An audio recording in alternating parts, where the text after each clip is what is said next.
Hey guys, welcome back to the channel. This is story about what if Naruto didn't come back from his 3-year training trip as planned. Part 1. Before I start, please do support for more amazing content and comments for part 2. Do consider to subscribe my channel and share my video to your friends and check out the description as well. Let's start the video. It had been a long 3 years. In that time a young boy grew into a young man, a man whose childish antics gave way to a mature side. Still at times another side would surface, his perverted side. This side came into being due to the nature of the man the boy traveled with being not just a pervert, but the self-proclaimed god of the perverts. Of course this would rub off on the boy after being together for 3 years. While he wasn't as bad as the older man himself, he was a couple notches below him on the totem pole of perverseness. With the gates of his home coming into sight, it was time to put up the serious side of him. He wasn't ready to go back. He had things that still had to be done before he could call this place home again. It's great to be finally coming home, isn't it? The man said to the boy walking behind him. He didn't receive an answer. Only silence. Naruto? Nothing again. The old man hated to be ignored, especially by the brat that was his companion.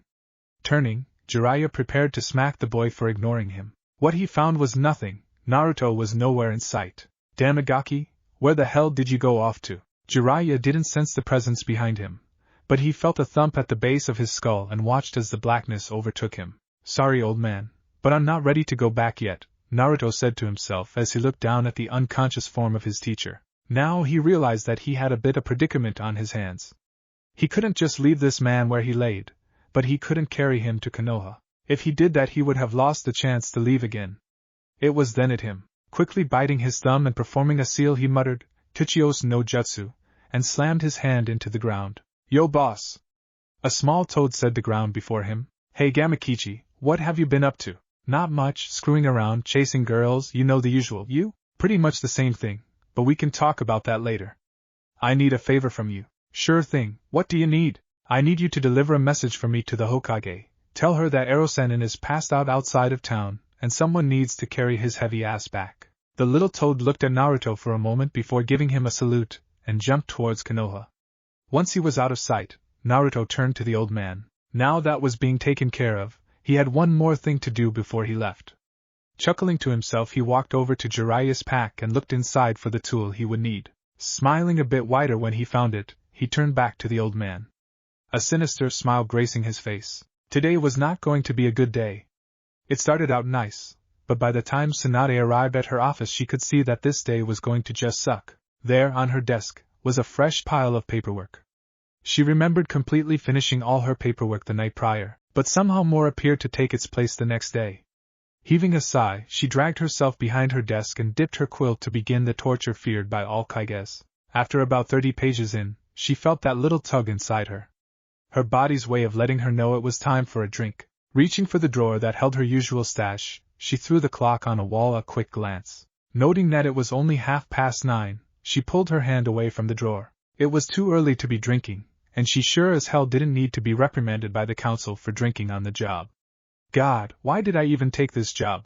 She thought to herself as she finished another piece of paperwork. She didn't even notice the bit of weight on her head. Yo, who said that? She said, as she looked around the room. Up here, you old bat. Looking up she couldn't see the source of the voice. God help the person who made that remark when she found him. It was then she noticed a little toad hand waving in front of her eyes. Reaching up, she grabbed the little demon and began to squeeze. You! Gamakichi couldn't say anything at the moment, due to being strangled. You called me old. Tsunade growled and she continued squeezing. Then a poof and a crack was heard and her hands were filled with the remnants of a sake bottle. Man, I got to thank Naruto for showing me how to use substitution. Never thought I would have had to use it here though. Tsunade glanced at the toad through tear-filled eyes.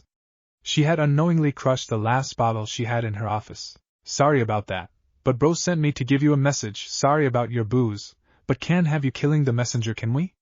The toad said with a smirk. Hearing that Naruto sent the toad to give her a message, she quickly forgot about the bottle.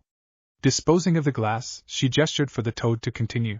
Naruto sent me to tell you that the old man passed out, and would need someone to carry, as Naruto put it, the fat ass back here. Tsunade chuckled at the reference to her former teammate. I guess I could send someone. She threw a quick glance at her remaining paperwork. Or I could just go get them myself, and escape this hell for a little while. That sound like a plan? Gamakichi nodded and jumped onto her shoulder.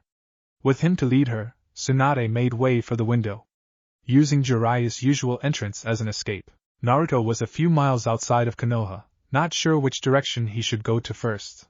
He knew that Tsunade would receive his message and would understand. Hopefully she would be able to talk the council out of making him into a nuke. Stopping to give him a chance to think about where he was going to do, and how he was going to make money, he realized that he had yet to receive his payment from his first C-class mission.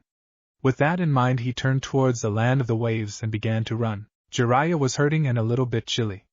He started to get up from where he lay but stopped when his vision began to spin. Giving him a moment to gain his bearings, he looked around himself for signs of his assailant. Finding none, he looked at his situation. He was alone, naked as the day he was born, in the middle of the road leading to Konoha. Not a good situation, especially if someone finds him like this. Looking around, he noticed that his bag was off to the side of the road. Running to it, he poured out the contents, hoping the scroll that he sealed his extra clothes into was still there. Unfortunately for him, it was gone. I'm going to kill that little bastard when I see him, but first I'll strip him and tie him to the wall in the female side of the hot springs, he muttered to himself. Jiraiya? Said a voice from behind him. Not paying attention to his current situation, he spun and prepared for an attack. What he found was no enemy, but might as well been. Before him was the only person he truly loved and feared, Tsunade. Psinaheim, what are you doing here? Jiraiya asked as he quickly covered himself. Well, she paused and glanced over Jiraiya. I received a message from Naruto that you were unconscious and needed help getting you back home. Where is your clothes, and for that matter, where is the little runt? It clicked then for Jiraiya. He knew who his assailant was. The reason for the attack was still a mystery though. He would worry about it later. Right now he had to figure out how to tell Tsunade without risking bodily harm. Going against his better judgment, he just got it out. He left after he knocked me out. I don't know where he could have gone. He what? How could you have let him go? You know there are people out to get him. That boy has more enemies now than most ninja do by the time they retired, she screamed while smacking Jiraiya silly. Oh. Damn it, stop hitting me, Tsunade, you don't think I know that? Jiraiya said as he attempted to defend himself from her blows. I believe in the kid, he's old enough to handle himself. Tsunade paused from her beating to glare at the man. How can you be so sure? Well, he spent 3 years training with the best ninja in the world, you know? Jiraiya said, puffing his chest out a bit. Really? Could you point him out to me, because I don't see him, Tsunade deadpanned, causing Jiraiya to drop his shoulders and wipe away a small tear. That was harsh, he mumbled under his breath. Tsunade put a comforting hand on his shoulder, feeling a little bad for saying that comment. Did he at least leave a note?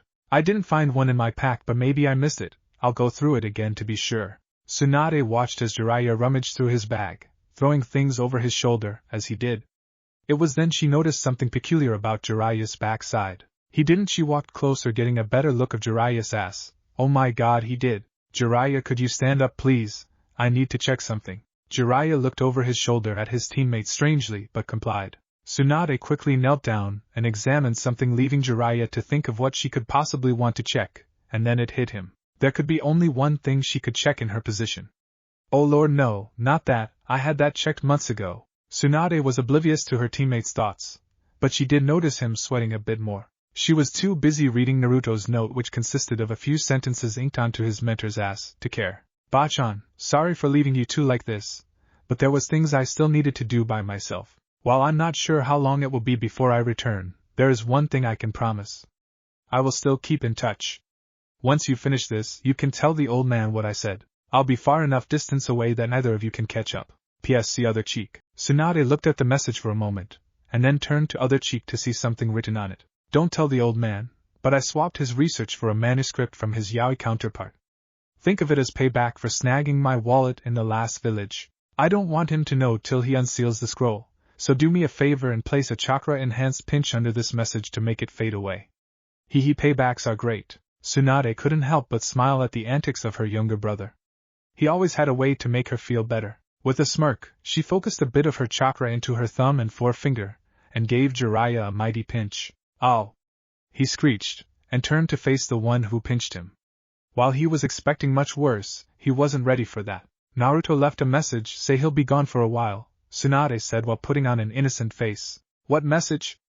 I didn't see any message. Tsunade tried to keep a straight face but was losing the battle. Jiraiya then realized what she was looking at. Peering over his shoulder he could see ink. I'm going to fucking kill him. Well Jiraiya, I think it's time we headed back. It won't be long before Shizen notices I'm not in my office. Jiraiya nodded and quickly hinged into a clothed version of himself, then started following behind Tsunade. Hey Jiraiya, Tsunade said, not bothering to turn around, I see you still have that scar. At that moment, Jiraiya wanted one thing. He wanted to disappear off the face of the planet. It had been a hard 2 days of running, but Naruto found himself in the land of Wave, staring at a bridge that was named after him. While he said to no one in particular, looking back and forth he could see the town had picked up drastically since the completion of the bridge. Everywhere was signs of a healthy economy. He could rows of street merchants, and shoppers busily walking from one to another. I need to see Tazuna and ask some questions, but there are 2 people I need to see first. Knowing his destination, Naruto began the walk to his first 2 friends' graves. It wasn't long before he could see where the graves lay. As he got closer, he could see someone paying their respects, but he still couldn't make out the identity of the person. Thinking the worst, Naruto went into stealth mode. Suppressing his chakra, he jumped into the bushes that lined the path and slowly made his toward the kneeling man. When he was close enough, he moved a branch and got a look at the man. Instantly his blood ran cold, and his body seemed to stop all functions. What is he doing here? 3 figures walked slowly towards the edge of the monument that kept watch over Konoha. All were clad in black cloaks and wore wide-brimmed hats. Following behind was a small fox. As they came to the edge, they took a moment to take in the view. The fox made his way between the figures, stopping just behind the largest one. Looking up, it did something that it shouldn't have. It spoke. What's it like to be home after 6 years, brat? The figure turned, revealing blue eyes. It's good. That's it. The fox said. That's all you can say? You got a problem, you glorified house cat? The figure said with a snicker. Now the fox wasn't happy. He was put through one bad situation after another due to the brat, but he took it in stride. That remark, however, was the proverbial straw that broke the camel's back. With a low growl, it mustered all the power it could and leapt. It knew it couldn't win in a direct confrontation, so it used the element of surprise. The figure turned around when he heard the fox's silence.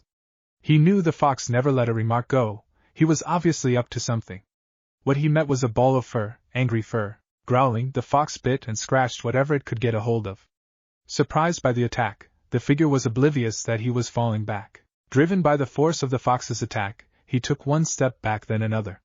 To his surprise, the ground had ended, and he felt himself falling. His attacker didn't let up though, content in an attempt to remove his earlobe. His companions watched the show. This was a usual thing. Carefully they edged forward and peered over the cliff. The larger of the 2 snickered at the sight, but the smaller one gave a shrug. Giving one last look, they turned and headed down the path that led to the village. They would meet their friend at the bottom. 6 years prior, Naruto stood there in fear. What is he doing here? It would appear he is paying his last respects to his friend, a voice said from behind him. Naruto turned his head slowly, his neck creaking in protest, to find himself staring at the face of one Itachi Uchiha, who at the moment was happily munching a stick of Pocky. Dumbfounded in horror, he just stood there gaping. Then the unthinkable happened. The man held out a box. Pocky? Naruto couldn't believe it. A man feared across the land, one who wiped almost all of his clan in a night, was offering him candy. He heard stories about taking candy from strangers, but this wasn't really a stranger, and there wasn't a van in sight. Speaking of which, what the hell is a van? Naruto thought to himself. Shakily he accepted and took a stick and slowly began to eat it. He turned his attention back to the large man. After a moment he stood up and turned to the bush Naruto and Itachi was in. You 2 can come out now. Slowly the 2 stood up and walked out. Naruto made sure to keep a fair amount of distance between the shark man, while Itachi walked up to him. After a moment, Naruto pointed at the large man. What are you doing here? Paying my respects, Kisame said solemnly. Naruto glanced at him for a moment, then looked at Itachi. You? Pocky Festival. Naruto just stared at the smaller of the 2. How can I be sure you 2 aren't deceiving me? For all I know, you could be planning to capture me for the Akatsuki. Kisame looked at the boy. You don't have to worry about that. Akatsuki is no more. What? Kid, sit down, said Itachi. This going to take a while to explain? Naruto looked at the man for a moment before taking a seat. Itachi began the lengthy explanation of the fall of Akatsuki. Naruto, being the poster child for sufferers of ADD, began to think about other things. Glancing at Kisame, he had a thought. Are those things on his face gills? Can he breathe underwater? Maybe he can talk to fish. Man, that would be awesome. I would love to be able to talk to fish. You understand now, Naruto? Itachi asked. Huh, Naruto said as he was pulled from his thoughts. What?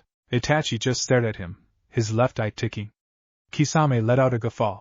Kid, let me give you the short version, Kisame said. The leader betrayed us, all of us. He told us that we would help reform the world. What he didn't tell us was for that to happen, we would have to be sacrificed. I don't know about you, but I sure as hell don't want to reform a world I can't be part of. The 9 of us banded together and went against the leader, killing him. After that we parted ways. The only reason me and Itachi travel together is because we're friends. So you're not here to capture me? Nope. You sure? Naruto asked, not quite trusting these two yet. Itachi's tic became a nervous twitch, affecting the left side of his face. Blinking out of existence, he appeared next to Naruto. Grabbing him by the neck, he began to shake him like a ragdoll. You goddamn idiot! He screamed as he continued to shake/choke Naruto. How many ways do we have to tell you? We're not here for you anymore. Okay, I get it, Naruto grunted out as he tried to escape Itachi's grasp. I believe you. You can let me go. Itachi dropped him and began to pace, mumbling and throwing his arms up every few seconds.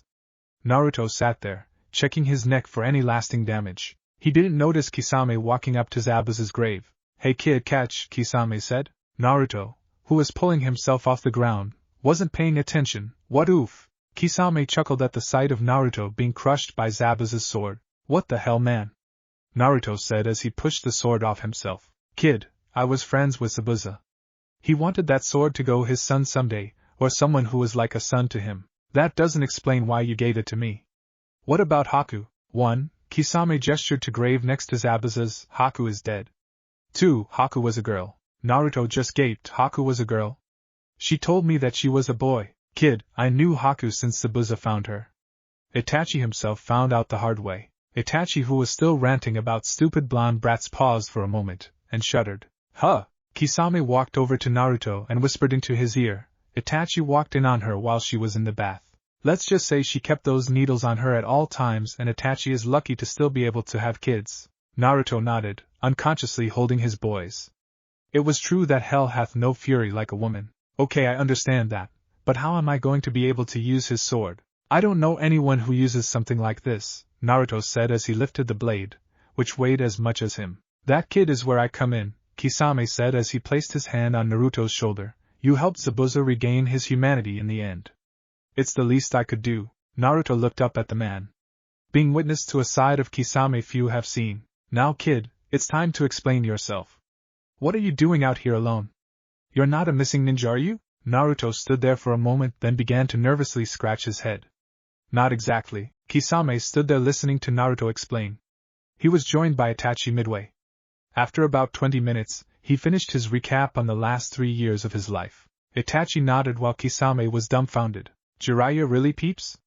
One would think that he would be more serious, being a Sannin. The old man is a super pervert, Naruto told them. He's a thief as well. He robbed me many times. Naruto was about to continue, but his stomach interrupted, growling due to the lack of food for 2 days. I think it's time to head back. You're hungry. I'm hungry. I'm sure Mr. Stoic is hungry as well, Kisame said with a smile. Naruto nodded. Kisame reached into his bag and pulled out a belt. With a few adjustments, he fashioned a makeshift sword holder for Naruto. With that completed, the three made their way towards the village. Once it was in sight, Naruto could see a banner proclaiming that there was indeed a Pocky festival happening. The silence was broken when a giggle erupted from the normally solemn Uchiha. Seeing this, Naruto and Kisame both took a step back, giving each other a look that clearly said hide your wallet. Once they entered the town, Itachi separated and ran/skipped to the concession stands, while Kisame and Naruto just stared at the scene. So kid, what do you feel like eating? Your treat, of course, the man said with a grin, revealing his pointed teeth. Naruto thought for a moment. He couldn't say no.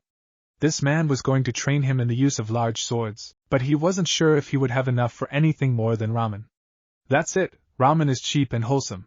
He can't bitch because he isn't the one footing the bill. Ramen, sounds good, I know a place. Naruto grinned and followed the man. About 10 minutes later both could be found at a booth happily slurping away at noodles. When they had arrived, the owner along with his daughter greeted them warmly. Oddly enough, both the owner and his daughter resembled Tsuchi and Ayam from home. Must be distant relatives, Naruto thought with amusement as he worked his way through his 10th bowl. Kisame was keeping pace with Naruto the whole way. After a moment he stopped and turned to Naruto. Hey kid, I have something I've been wondering about. Naruto mumbled through a mouthful of foods. Do you only eat ramen? Naruto looked at him for a second and stopped eating. Sadness graced his face. I take it you know about me? Naruto asked the man, realizing that it was a stupid question. Of course he knows about what I am. I mean, he tried to capture me. Well, in my hometown, people treated me like shit. I lived in an orphanage till they threw me out. Then I had to live on my own. The old man took care of me best as he could, but that wasn't much due to the assholes on the council. I had an allowance and was given an apartment, but other than that I had to fend for myself. Most stores wouldn't let me buy things, and those that did either overcharged me, or let me get crap. Hence, he gestured to his jacket. I wasn't an idiot. I know orange is a horrible color for a ninja, but it was all I could get. Eventually it grew on me, turned out to be my favorite color. He paused to get another bite, and to let the information sink in. Now for ramen, when I was living on my own, I had to shop for myself. None of the grocers would let me buy anything that I needed, so I did most of my shopping at a small convenience store run by a nice old woman. She was always nice to me, but I think it was because she was very nearsighted and couldn't tell who I really was. Then there was old man Tucci. He ran a ramen stand near my home. He was genuinely nice. He saw me for who I really was. Just some kid, not a demon as the others did. It too grew on me. Kisame just stared at the boy. A kid young as he was should not have to be put through that. He could relate with a little bit. He was the outcast when he was a child. In actuality, his whole clan was.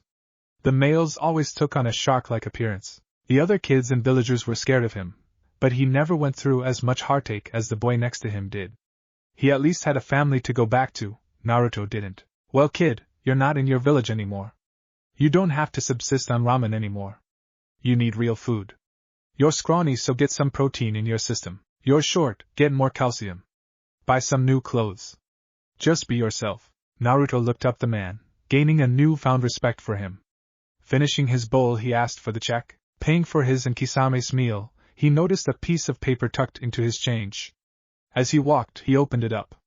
Written on it was a number followed by a name, Akame. My God, her name is even similar, Naruto thought to himself, stopping to throw the young girl a glance. She blew a kiss, gave Naruto a suggestive wink. Why do I sense this is going to turn out to be a bad thing? Naruto thought as he turned back. Kisame, who watched this take place, started to smirk. Turning into quite the lady killer, aren't we? Naruto tried to hide his blush but couldn't, so he did the next best thing. He took a page from Sasuke's book and grunted. Think of it, soon girls will be throwing themselves at you, Kisame said, staring off into the distance to add some dramatic effect. I think it's about time to find that nut I call a partner and head in. You got a place to stay for the night? Naruto looked at the man, and felt the weight of his wallet. The meal had almost emptied his wallet. He knew he didn't have enough for an inn. He shook his head. Well, Itachi and I are staying with an acquaintance.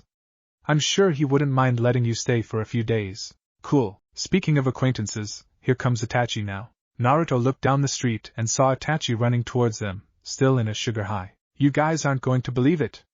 They had so many kinds of Pocky and free samples. That's great, but it's time we head back. Itachi pouted at this. Listen, I'm sure the festival will still be going on tomorrow. Itachi nodded sadly and followed Kisame along with Naruto. Soon they were standing outside a large house. Naruto was in awe of the place. Who lives here? I mean, this place is friggin' huge. Kisame grinned a little when he looked at the boy. Just wait and see. Hey, you old bastard. Open the damn door. After a minute, footsteps could be heard walking to door with more than a bit of muttering. A moment later the door opened. You! Two voices shouted simultaneously. Still in the past. You! Said two voices simultaneously. Kisame looked back and forth from Naruto and Tazuna. I take it you two know each other. This old fool was the cause of my first serious mission. Who you calling old, you brat? Tazuna barked as veins on his forehead made themselves known. Speaking of the mission, you still haven't paid for it yet. The Hokage told me to send it when my country could afford it. I sent the money yesterday. Shit, Naruto muttered to himself. I'd say from the look of you that you're hard up for money. That and the fact you came here with fish face and the mute. Kisame bristled at the comment, while Itachi just stood there with a neutral expression. Why don't you three come in and tell me the situation, he said as stepped aside to let the three pass. Just be quiet, Inari and Tsunade are sleeping. The three nodded and followed Tazuna into the parlor. Naruto took a seat on one of the chairs near the fireplace while Kisame flopped down on the couch. Itachi just leaned against the wall. Okay, why don't you explain to me why you're here and with those two? Naruto nodded and began to talk about the time since he left to the point where he arrived at Tazuna's house. It was half an hour later when he finished. Tazuna just stared at the boy while the information sank in. After a couple minutes he finally spoke. So you're now on a training journey after finishing one with Jiraiya. Kisame is going to train you in the use of Zabuza's sword, and you're low on cash? That's pretty much it in a nutshell. Tazuna stroked his beard solemnly as he contemplated something. After a moment a plan came to fruition. Well, Naruto, I guess I can let you stay here with those two and help you with money. Awesome, but you're not going to get either for free. You're going to have to work for it. Think of it as a trade. I'm cool with it. So what do you need? Bodyguard or something? Tazuna chuckled darkly. You'll see in the morning. Naruto didn't like the look the old man had, but he couldn't complain. He was going to give him room and board. He knew that he needed to change the subject. Tazuna, can I ask you something? How do you know Kisame and Itachi? Well, they took care of a bandit problem we had a few months ago. I'm sure they can explain it better than I can. Naruto looked at Kisame first. They attacked our camp, we couldn't let it slide, Kisame told him. Naruto nodded and looked at Itachi. They stole my Pocky. Naruto was about to say something but was interrupted by Tazuna. I think it's time to head to bed. Naruto, you will be bunking with those two in the room next to Inari's. Back to the present. Naruto, can I ask you something? Kisame asked. Yes, son? Why are we heading into town now? I mean, you're not supposed to meet with the Hokage till tomorrow. Well, I don't know about you, but I think I can speak for Itachi and myself when I say this. Neither of us wants to camp out if we can help it. Kisame looked hurt at this comment. He couldn't understand how people could hate camping out. Being out in the real world surrounded by nature was surely better than spending time in a city. Anyways, my apartment is close by. According to the old bag, it should still be vacant. I mean, who wants to live in the place the demon did? He said with a sad chuckle. Listen, kid, people fear what they don't understand. It's the nature of you humans, the fox said, hoping to lift the boy's spirits a bit. Whatever fuzz, but it's only a few blocks away, so we should hurry. I know people can't recognize us, but the ANBU might, and I don't feel like hurting people tonight. Kisame and Itachi nodded while Naruto lifted the mask that was around hanging under his chin. When that was done, Naruto led the way to his old home. As he walked, he couldn't help being amazed at how much the village has changed over the years. Apparently Tsunade was doing something right as Hokage for the village to be this prosperous. After a few minutes of walking, the four were walking through Naruto's old neighborhood. It changed the most in these past 9 years. Gone were the signs of the lower-class neighborhood. Replaced with buildings that looked new, with stores taking up the lowest floors in most of them. Soon they were near the corner that Naruto's apartment was around. Stopping and turning, trying to build up dramatics, Naruto spoke. Around this corner, my boys, is the place I called home for 7 hellish years. The one and only home of Naruto Uzumaki, Naruto said with an eye grin. Turning back around, Naruto turned around the corner. Only to be met with something he would never expect. He gaped along with Kisame as he stared at the sight. The fox was currently on the ground rolling in laughter. Gone was his apartment, the only place he could have called home. Replaced by a massive snack food store. It was Itachi who said the name of the store out loud. Yuka's House of Pocky. Naruto just stared at the abomination. The last letter he received from Tsunade told him that his home was still around and that she would take care of it. She didn't mention it being replaced with a Pocky store. Naruto's thoughts were interrupted as he was hugged from behind. Naruto, you beautiful man. Why didn't you tell me you lived in the greatest store in existence? Naruto just stared in disbelief at the man who was now rubbing his face into his chest. Kisame and the fox just looked at the two, trying to contain their laughter. But it was what happened next that ended it for them. Naruto, Itachi bent down on one knee, pulling out a ring from God knows where. Will you marry me? Naruto didn't respond. He was speechless. Not from joy, mind you, but from the rage of seeing his home not in the condition that he left it in. I'm going to kill that old bitch, he roared, scaring Itachi, who decided that it would be best to slip into the store and see their selection. Naruto knew he had to see Tsunade now. This wasn't something he could let go. It was then that he noticed Itachi sneaking off towards the store. Where the hell do you think you're going? Itachi stopped and looked at Naruto, then back towards the store. He couldn't have been more obvious. I'm going in. Like hell you are. All of you are going to come with me to the Hokage's tower. She is going to explain to me why my apartment's gone. Do we have to? You don't need the 3 of us, whined Itachi. Yes, I do. You 3 don't get a say in the matter. The fox and Kisame nodded, while Itachi began to shed tears. With a growl from Naruto, Itachi regained his composure and nodded. Soon they were making their way across the rooftops in the direction of the tower. After 10 minutes they were there. What surprised Naruto was the lack of personnel. The building seemed to be run by a skeleton crew of workers. The four were able to sneak in easily. After going up a few flights of stairs they were in the hall that held the Hokage's office. Out front of the door was a single ANBU. Looking bored out of his mind, "Man, I wish something interesting would happen around here," he mumbled to himself, but loud enough for Naruto to hear. "Well, I guess you're in luck today," Naruto said as he walked toward the guard, still enraged. "Who the hell are you?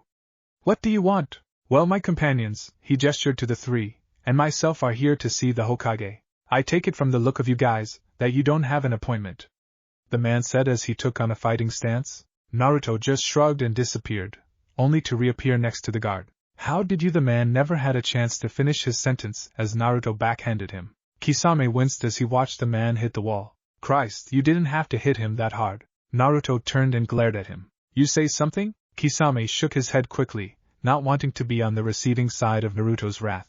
Good. Today was another boring day at the office for Tsunade. All she ever did was paperwork and hand out missions. She would be brought out of her lapse with the sounds of confrontation coming from outside the door. As quickly as it started, it ended with a large thump coming from the side of the building. She quickly prepared to defend herself as she waited for the attackers to come. It was then that the door flew at her, it being kicked off its hinges. She knocked it away from her and sent it through the window behind her. As she turned towards the door, she saw 3 people walk in, followed by a fox. "Who are you? What do you want?" No answers came to her, so she did what she normally did. She got physical. Jumping over her desk, she rushed to the one she assumed was the leader and slugged him with all her strength.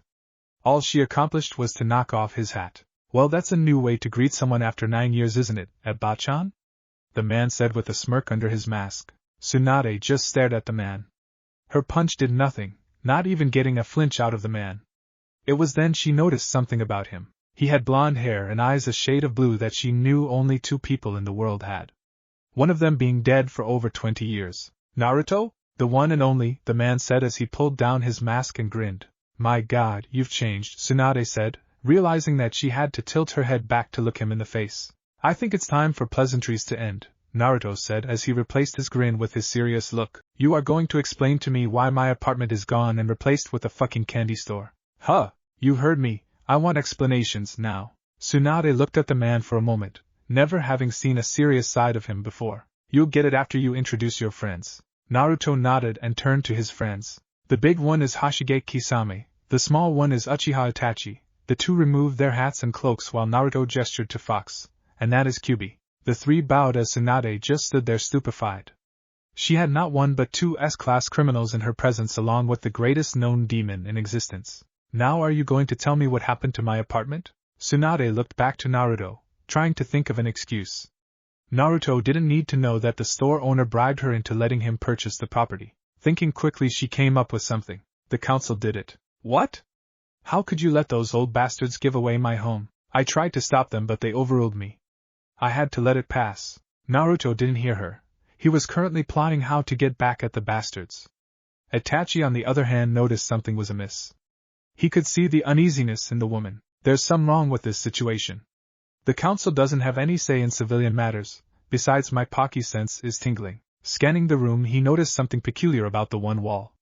Activating his Sharingan discreetly, he looked closer at the wall. What he realized was that it was a false wall, hidden with a simple genjutsu that most would overlook. He inched closer to it, trying to not alert Tsunade to what he was doing. Tsunade was impressed with her ability to lie, but she couldn't believe that Naruto bought it. While she was watching Naruto grumble away, she noticed movement from the corner of her eye. She turned to see Itachi inching towards the wall that had her stash. "What do you think you're doing?" she asked the man. Itachi looked at her and knew that he was busted, but he wasn't going to stop now. Stepping forward, he pressed his palm against the wall and forced some chakra into it. Instantly the genjutsu was dispelled, revealing a door. Opening it quickly, he saw several large cases. Naruto noticed the look of distress on Tsunade and the pure glee of Itachi. Cautiously, he walked over to Itachi and saw what he was staring at. Before him stood cases of what Naruto assumed was Pocky, if the name of the company on the boxes was any indication. Yuka hey Kisame, isn't that the name of place where my apartment used to be? Kisame nodded. It then dawned on Naruto. Before him were cases of Pocky, hidden in a genjutsu. The pieces seemed to fall in place. You didn't? He looked at the older woman who wouldn't meet his gaze. You did. I'm sorry, Naruto, but the deal was too sweet to pass up. I'd have to agree with her, Naruto, Itachi said as he happily munched on a stick of pilfered Pocky. I mean, this is quad chocolate Pocky. The company who makes this stuff only makes so many units per year. I mean, I never thought I would see it, much less have a chance to eat some. Tsunade nodded in agreement with Itachi till she realized that he was eating away her stash. Hey, quit eating that! She screeched as he attempted to pull the box away from Itachi, who refused to give it up. Naruto watched the two struggle for a minute before pulling them apart. Okay, now that I know my apartment, which you told me still existed, was worth a few cases of sweets, I have no place to stay now, he pointed at Tsunade. How are you going to rectify this? Tsunade looked at the boy for a moment before speaking. Naruto, you knew that I sent for you, but do you know the reason? Naruto simply shook his head. Well, it's about your parents. What about them? Do you know who they were? Do you know who your father or mother was? Kisame nodded to his younger friend. Reaching into his cloak, he pulled out a marker and stepped over to the picture of the yondaime. Drawing whiskers onto his face, the man turned into a spitting image of Naruto. Tsunade just stood there staring at what Kisame has done. Come on, Bachan, even I'm not that stupid. I mean, it was obvious. How? You think the fourth Hokage would sacrifice someone else's child? He wouldn't do that to some family. Also, Jiraiya kind of let it slip. He what? I'm going to skin him alive, next time I see him. Wait a minute, when did you see Jiraiya?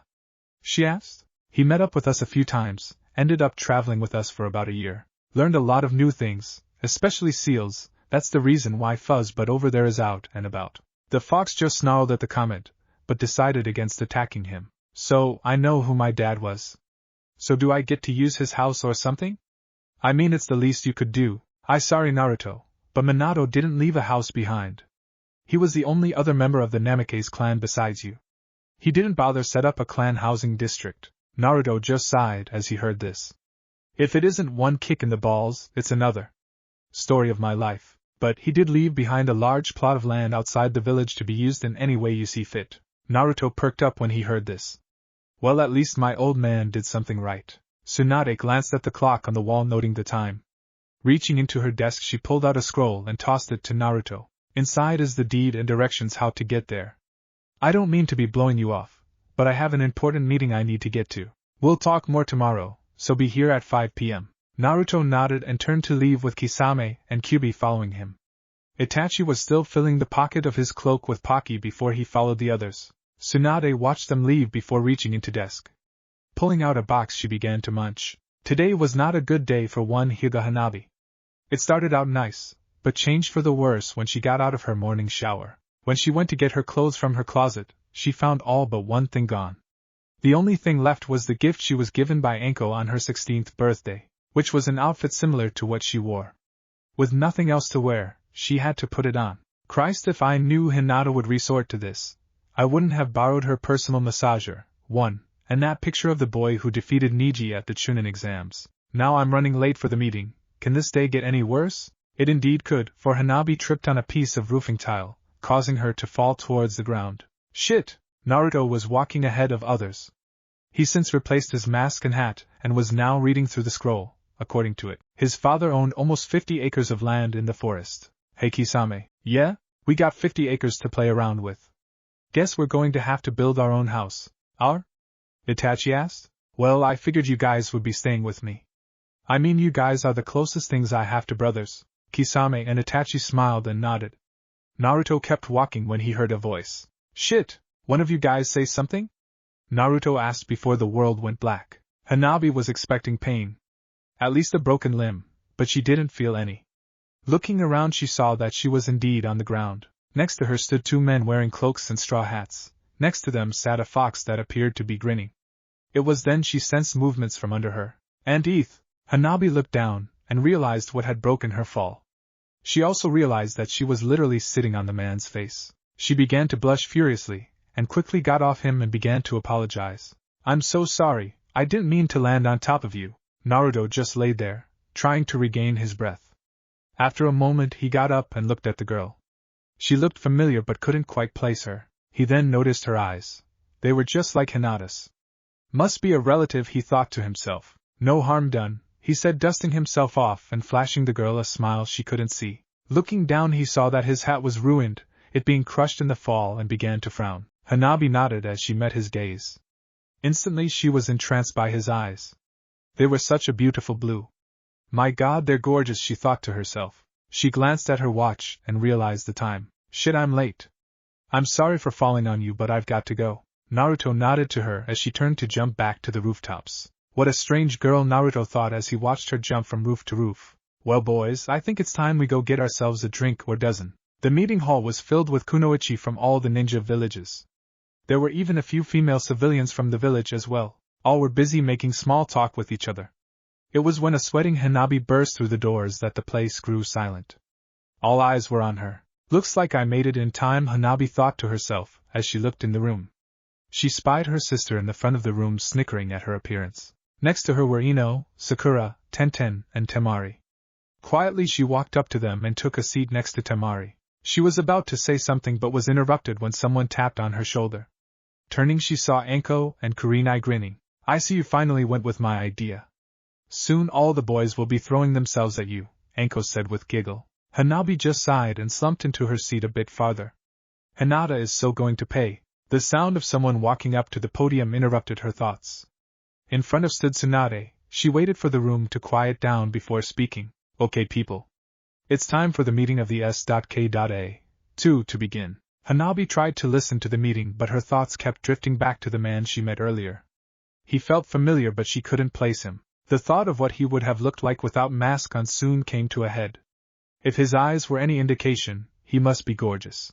Naruto led the guys to a bar in a secluded section of town. The place looked a bit run down, but he heard good things about the place from Jiraiya. It was a place where most of the patrons were villagers, so there was little chance of being discovered. Entering quietly as possible, the four walked to the back of the joint and sat around a small table. They sat for a few minutes before Naruto realized the place had no table service. With a sigh, Naruto stood up and headed to the bar. Can I get 4 bottles of sake with a bottle of your strongest liquor? I'm also going to need 4 saucers along with 2 shot glasses, please. The bartender nodded to Naruto before turning to gather what he asked. Placing them on a tray with a bowl of sugar cubes, a pitcher of ice water, and a slotted spoon, he looked at Naruto. I got to warn you, kid, the man said as he gestured to the bottle of green liquid. This stuff is strong. My advice to you is to cut it with water that you pour over the cubes, hence the special spoon. It will be 200 ryo, by the way. Naruto nodded to the man and reached into his cloak to grab his beloved frog wallet, only to be stopped when someone placed a hand on his shoulder. Turning, he found himself staring at a masked man with silver hair. His visible eye formed an upside-down U, signaling that the man was grinning under his mask. It's been a long time, Naruto, Kakashi said as paid for Naruto's drinks. Naruto stared at the man in disbelief.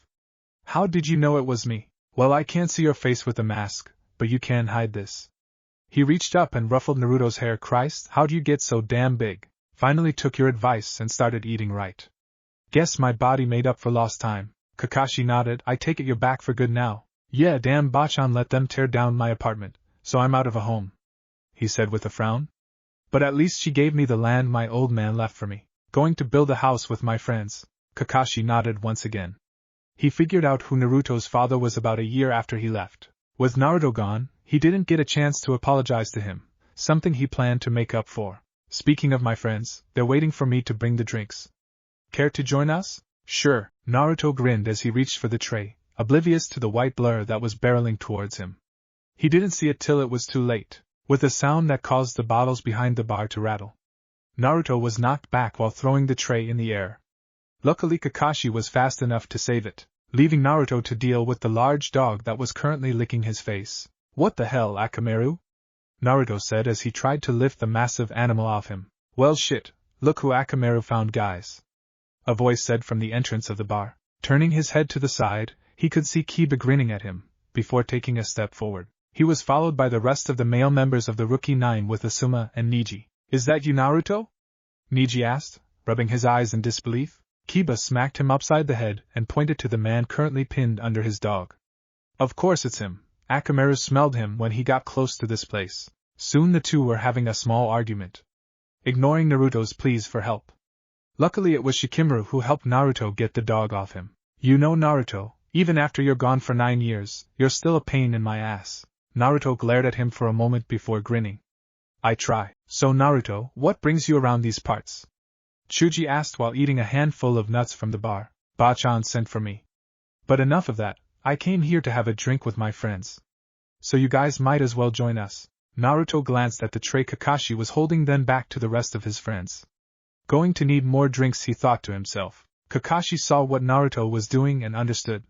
Signaling to the bartender, he ordered another tray's worth of drinks and more glasses. With that done, he turned to Naruto. Shall we? Naruto nodded and took one of the trays and headed to where his other friends were sitting, with the others following behind him. When he got to the table, he noticed that Asuma and Kakashi were missing. Turning, he saw them staring at Itachi and Kisame along with a fox.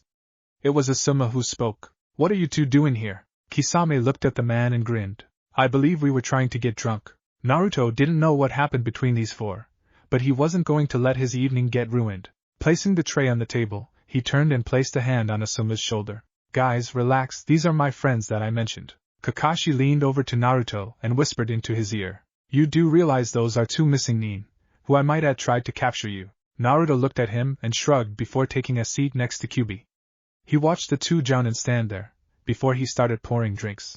After pouring one for each of them, he poured 2 extra and handed them to Kisame, who looked at them before glancing at Naruto. Realizing what they were for, the large man stood up, picked them up, and walked over to Asuma and Kakashi. Shoving them into their hands, he said one thing, drink. Instantly the tense atmosphere was broken. Kakashi and Asuma looked at what they were holding, then to the shark-like man. He just flashed them a smile. Seeing that there wasn't going to be a fight anytime soon, they grabbed a chair and sat down next to them. The others soon followed suit. Kakashi lifted his mask to allow him to sip his drink and turned to Naruto. Naruto, I've been meaning to ask you this. I say you make it look good, but what's the deal with the mask? Well, it hides my face. Without it, my life gets more troublesome, as Shikamaru would put it. How so? Naruto pulled it down, revealing his face. Instantly he could feel many sets of eyes upon him. All of them female, while he wanted to put it back. He couldn't drink with it on. Kakashi noticed all the women in the bar were staring at Naruto's face. Some were even beginning to drool. I see. It is indeed a curse the two of us have to bear, the older man said with a smile. Naruto chuckled as he took a sip of his sake, doing his damnedest to ignore the looks. Soon everyone was on their way to total inebriation. Somehow the conversation turned into one about each other's experiences for the past 9 years. So Naruto, what the hell have you been up to? Kiba asked. You know the usual, train, beat bad guys, and rescue women in need. Kakashi started to grin. Rescue women, you say? I'm sure they were very appreciative of your efforts, Naruto. Please give details. Naruto took on a look of horror. God, why did I mention women? I hope those two can keep their mouths shut. Naruto thought. Unluckily for him, Kisame began to speak. You could say that, Kakashi, but it seems Kid is a bit green when it comes to women. Even though he still acts perverted at times, Kyubi said as he took a sip from a saucer, ignoring the stares that were being focused on him. Did that fox just talk? Chuji asked. Talk? The frigging thing just took a saucer and drank from it. Kiba exclaimed. How did he hold the saucer? Shino asked. The only words he spoke so far this evening. Kyubi laughed before raising a paw. With all attention on him, he showed that he could move one of his toes into a makeshift thumb. Quit showing off, you damn lush of a fox, Naruto said to Kyubi before turning back to his friends. So what about you guys? Any of you finally get girlfriends? All of them nodded with perverted grins. So who's the lucky Kunoichi? None of them, Asuma stated as he poured himself another drink. Huh, female ninja are more troublesome than they're worth. Ask Asuma, Shikamaru said as he lit up a cigarette. What's he mean, Asuma? Kurenai wanted me to quit smoking. Of course I wasn't going to stop, so she ended up placing me in a genjutsu. Let me say this, it wasn't pretty. Needless to say, Kunoichi aren't worth it. Too damn bossy. With that said, the rookie 9 said an amen. I feel ya, Naruto said as he reached for the hard liquor. I think it's time to kick it up a notch. Okay, the last thing said before this meeting of the SKA is concluded is this. Jiraiya has been caught peeping at a village a day away from here. Because of this, the H.S.P.A. 3 has been raised to red. I advise staying away from the hot springs. If you must go, be wary. Tsunade stepped down from the podium, signaling the end of the meeting. Hanabi missed most of it, lost in her thoughts she was. She wanted to meet that man again, wanted to see what was under the mask. She realized halfway through the meeting that her bloodline would be able to penetrate it without him being none the wiser. She was pulled from her thoughts when her sister and her friends got up and headed towards the door. Following behind them, she could hear them talk about one of the main problems affecting the group. God, isn't there any decent men left in this village? Ino exclaimed. There used to be many willing men, till a certain woman tortured a certain man, Tenten said as she glared at Kurenai. Hey, I didn't think it would go this far, Kurenai said in an attempt to defend her actions. Too far? None of them will give us the time of day now. Well, at least you don't have to worry about a crazy brother, Tamari said. Shit, you guys are fucking lucky you have decent guys to look at. All we have is that dick Kabuto, a voice said from behind them. Turning, they saw an angry-looking redhead. Tayuya, you're just mad at him because he saved you. You can't say he doesn't make a decent kage, a black-haired girl said from behind her. He's still a dick. Kin sighed and shook her head. Not noticing Tsunade walking up to them. I think you girls are going to be in for a surprise then. My sources said a very handsome individual has returned to the village, Tsunade said as she walked past. The Konoha Kunoichi looked at each other, trying to figure out what she meant. A cold feeling ran up Naruto's spine, causing him to shudder. That can't be a good sign, he thought. Anyone else see the pretty green fairy? Niji asked as he tried to grasp something the others couldn't see. Not a good sign at all. 1. If you don't know what this is, ask your parents. 2. Single Kunoichi Association. 3. Hot spring pervert alert. Naruto woke with a blinding headache. The light that filtered through the tree seemed 1,000 times brighter than what it really was. Even the sounds of the stream they set camp near seemed louder than it needed to be. Closing his eyes, Naruto sat up and raised his hands to his temples and did the only medical jutsu he bothered to learn. Soon the headache was reduced to a manageable throb, letting Naruto take in the sights. Looking around the camp, he could see Kisame sleeping across from him. Itachi and Kyubi were nowhere to be found. Then he heard snoring. Looking down, he saw Kyubi draped across his legs sleeping. Reaching down, Naruto scratched behind his ears, receiving a purr for his effort. You know, you say you're one of the most evil creatures in existence, but you're just a softie, Naruto said as he continued to scratch the fox's ear. I see you're up. Naruto looked up to see Kisame rolling up his bedroll. Yeah, I have a few hours before I have to see the Hokage. So we might as well get started on clearing a lot to build on, Naruto said as he got up carefully, so Kyubi wouldn't wake. Walking over to his pack, he changed into something more suitable for work. Deciding on a loose pair of black khakis and a sleeveless shirt, he decided to forego the mask, seeing that no one would be seeing his face. Without sleeves one could see the many seals that he placed on his arms. Biting his thumb, Naruto drew it over a seal that wrapped across his wrist. In a poof of smoke, Zabuza's Zanbato was in his hand. Looking at the surrounding forest, Naruto knew he had his work ahead of him. This part of the forest was dominated by pine trees that stood almost perfectly straight. This gave him an idea for what kind of house he wanted to build. You ready? Kisame asked with a grin. Pulling his sword back for a mighty swing. Crash! Kyubi woke with a jump when the first tree fell. Looking around he could see Kisame and Naruto felling trees. Well, there goes getting any more sleep in, the fox thought bitterly. As the fox woke up, its stomach grumbled lightly. Might as well hunt since I'm up. Kyubi slunk out of camp and worked on getting far away from it as possible. No helpless creature would stay near anything that made that much noise in the woods. Soon the fox crossed a heavily used path. Happy that he could no longer hear the camp, he began to hunt. It didn't take him long to find a small animal near the edge of a clearing.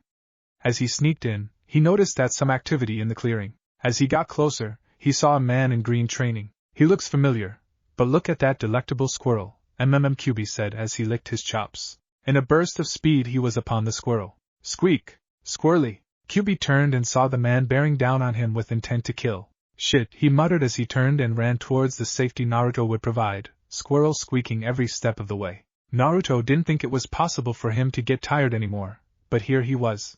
While cutting down trees wasn't hard, convincing Kisame to cut at an angle was. He finally smacked some sense into the man after dodging the 12th tree that nearly crushed him. I think that's enough, Naruto said as he looked at the clearing. They cleared about 2 acres of densely packed forest, but they had more than enough to build. I say we take a small break before we work on clearing a path to the road, Kisame mentioned as rubbed one of his newly acquired bruises. I'll agree with you on the. Naruto stopped talking as the sounds of trees falling reached the clearing. They were falling fast and each one was closer than the last. both prepared for a fight when they saw Kyubi run to them while carrying something in his mouth. Then they heard the shout. "Drop that squirrel, you unyouthful beast!" Lee Naruto thought before he looked at Kyubi. "You had to try and eat that squirrel, didn't you?" Lee was pissed for the first time in his life. He had been training while his squirrel was off foraging. Next thing he knew, a fox grabbed his friend and ran away. Leading him on one of the hardest chases of his life, he managed to catch up with it several times, but it decided to head directly for the forbidden side of the forest. It was there that he needed to release the first gate just to clear a path for himself. "Drop that squirrel, you unyouthful beast!" shouted Lee as he saw a clearing ahead. As he entered it, he heard something whistling through the air. Instinctively he ducked. "What's up, Lee?" Naruto knew that Lee would be here any moment, and if he didn't stop him he tried to kill Kyubi. Pulling his arm back, he threw his sword towards where he thought Lee would be entering. He wasn't wrong. "What's up, Lee?"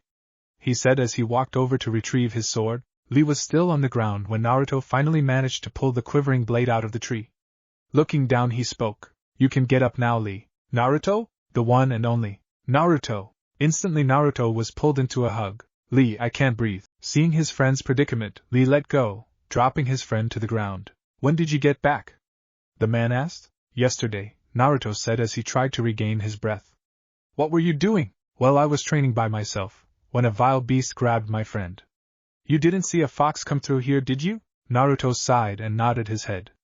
Slowly he walked over to where Kyubi was hiding. Grabbing the fox by the scruff of his neck, he lifted it till it was eye level with him. Holding out his hand, he said one thing. "Give." Immediately Kyubi spat out the stunned animal into Naruto's hand.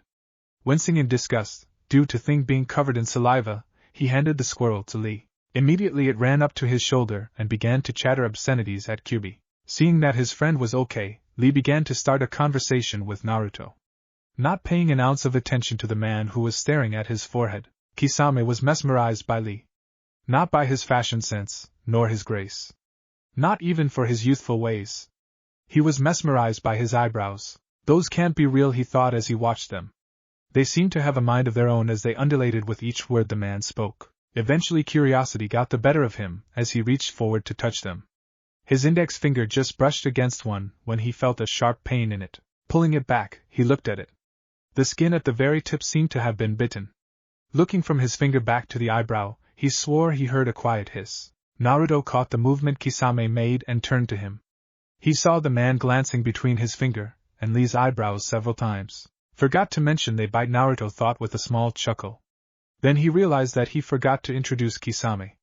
Pointing to Lee he spoke. "Kisame, this is Lee. Lee, this is Kisame." "Pleasure to meet you, Kisame-san," Lee said as he held out his hand. "Likewise, kid," said Kisame as he shook his hand. With the pleasantries out of the way, Lee turned to Naruto. "May I ask you a question, Naruto?" "You just did. Why are you out here in the forbidden section of the forest?" "Forbidden? Bachan told me this was my father's land and gave it to me." Lee nodded in understanding. "I plan to build my home out here. Hence why Kisame and I were logging." Lee nodded once again before his eyes burned with a flame. "That is the most youthful thing I have ever heard. For a man to build his own home is sign of his youth.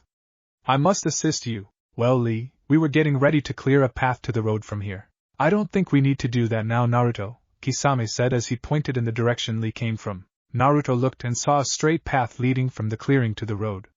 Results of Lee barreling his way through, literally knocking every tree out of the way. "Jesus, Lee, you just saved me a hell of a lot of work." "I should thank you," Lee grinned sheepishly. "Is there anything else I can help you with?" Naruto looked at Lee, then towards the trees that were down. "I think I have something." Naruto formed a thought, and soon pops could be heard around them. He was surrounded by 50 clones. "Okay, I want you guys to get to work on stripping these logs. Lee, you can help me pile them." Lee nodded while the clones saluted and turned to work, singing as they began. Hi ho, off to work we." "Shut the hell up!" Naruto bellowed. The clones all shut up, but Naruto could hear one say, "Dick," pointing a finger at that one. It dismissed in a puff of smoke. "Anyone else got something to say?" The remainder of clones shook their heads. Good. Naruto liked to use his clones, but he started to realize that they began to form their own personalities, leading to insubordination from some. Sighing, he went back to work. Deep in the recesses of Naruto's mind, 2 Narutos were sitting in a room. One sat against the wall sleeping while the other was doing push-ups. Soon they were joined by another. "What are you in for?" asked the one doing the push-ups. "Called the boss a dick, you?" Let's just say it involved Tabasco sauce and private areas. The other guy hid the boss clothes and told a pack of fangirls where he was bathing. Ouch. Back in the real world, Naruto looked at the piles of logs. There was enough there to build a huge house and still have some left. Smiling to himself, he dismissed the rest of his clones. I think it's time for me to head back and train Naruto. If you need my assistance, you know where to find me, Lee said, giving him a thumbs up that even his squirrel mimicked. Thanks, Lee. I'll keep that in mind. Naruto, Q and I are going out to do some fishing. We'll be back at the camp by sundown, Kisame spoke as he walked towards the stream, Kyubi in tow. Seeing that he was alone, Naruto decided he needed to hit the village. He was getting hungry and still needed to buy the things he would need to ensure his home had all the necessary modern necessities. It didn't take him long to reach the village. Along the way he caught a whiff of himself, and it wasn't nice. Deciding to take a bath first, he put his mask on and headed into the village in search of a hot spring. Come on, forehead, we got to get to the hot spring, Ino said as she dragged her friend behind her. Easy piggy, it's still early, Sakura said as she tried to break Ino's grip. You also heard about the alert. Jiraiya could be about. Why do you think I wanted to get here early? Do you think the pervert would be stupid enough to peep during the day? Well, that makes sense. We're here, Ino shouted as she ran into the building, dragging Sakura behind her. It took a while to find the closest hot spring, but he couldn't be happier. It had been a few days since his last bath, and even longer than for one done with hot water. The prospect of a hot soak added a spring to his step as he entered the building. At the admission desk stood a young woman, who at the moment was staring at Naruto, well, his chest and his bare arms. Naruto smirked as he watched her stare so blatantly, but it had to end sometime. Raising a fist to his mouth, he cleared his throat. Instantly the woman was brought out of her musings. Can I help you, sir? Do you offer a laundry service? We do, for a small fee. How long would it take? Naruto asked. It would take about 30 minutes. Cool, how much though? A 20 ryo fee would add it to your bill. Is this okay? Sounds good. It gives me enough time for a soak. Just leave your clothes in the basket provided and I'll take them to be cleaned. Naruto nodded to the woman and headed to the men's changing room. Quickly undressing and wrapping a towel around him, he headed out to the bathing area to clean himself before he would soak. This feels great, Sakura said with a sigh as she laid back against the rock in the water. You got that right, sister, Ino replied as she sat next to Sakura. We need to do this more often. Yeah, she was about to say something else but the sound of water interrupted her. It came from the other side of the wall that separated the spring. There's someone over there, Sakura said as she gestured to the other side. Wonder who it is?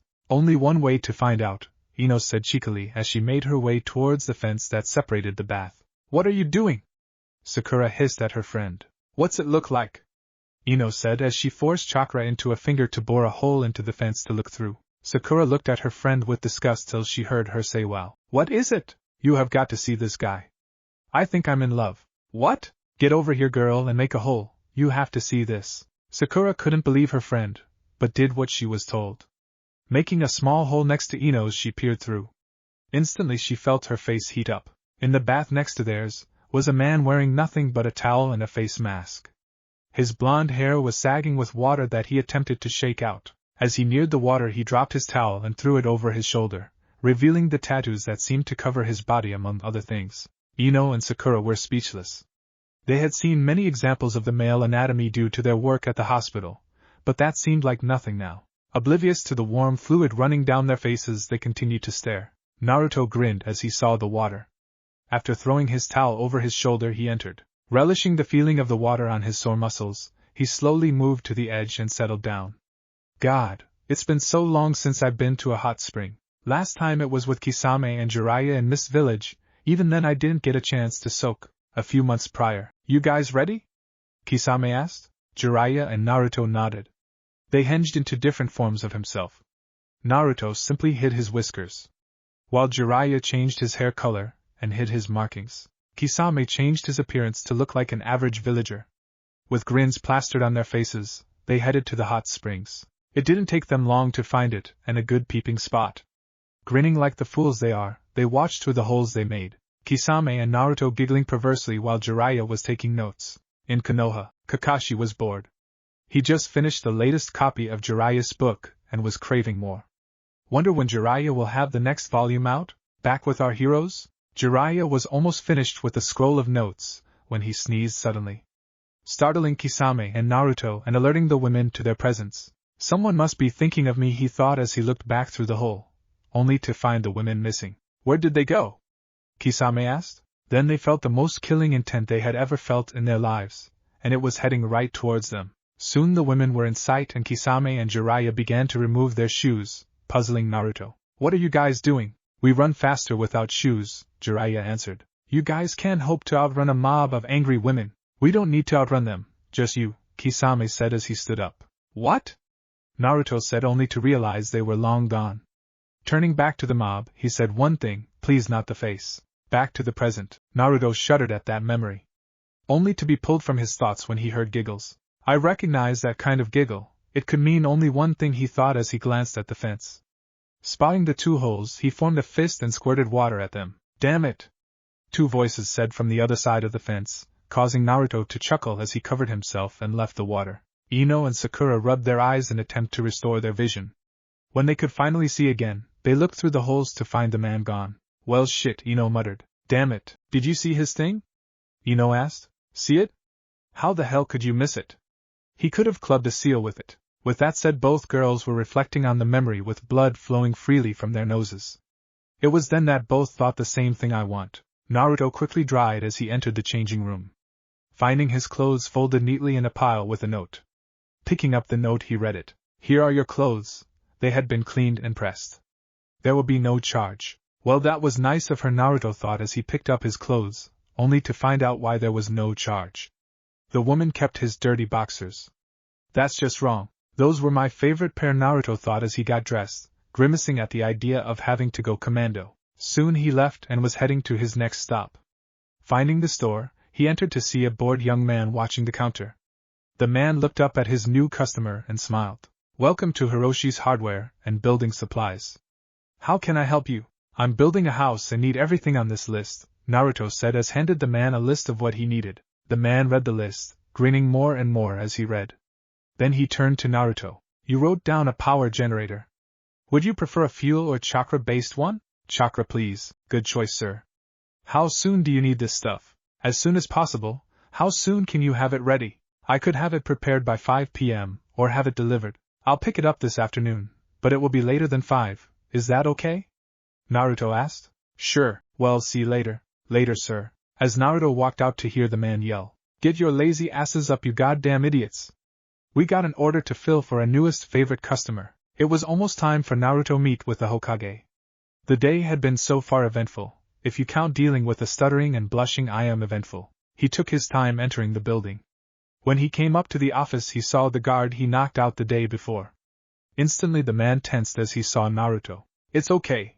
I have an appointment with the Hokage this time. The man was visibly relieved when he heard this, bowing to Naruto as he passed.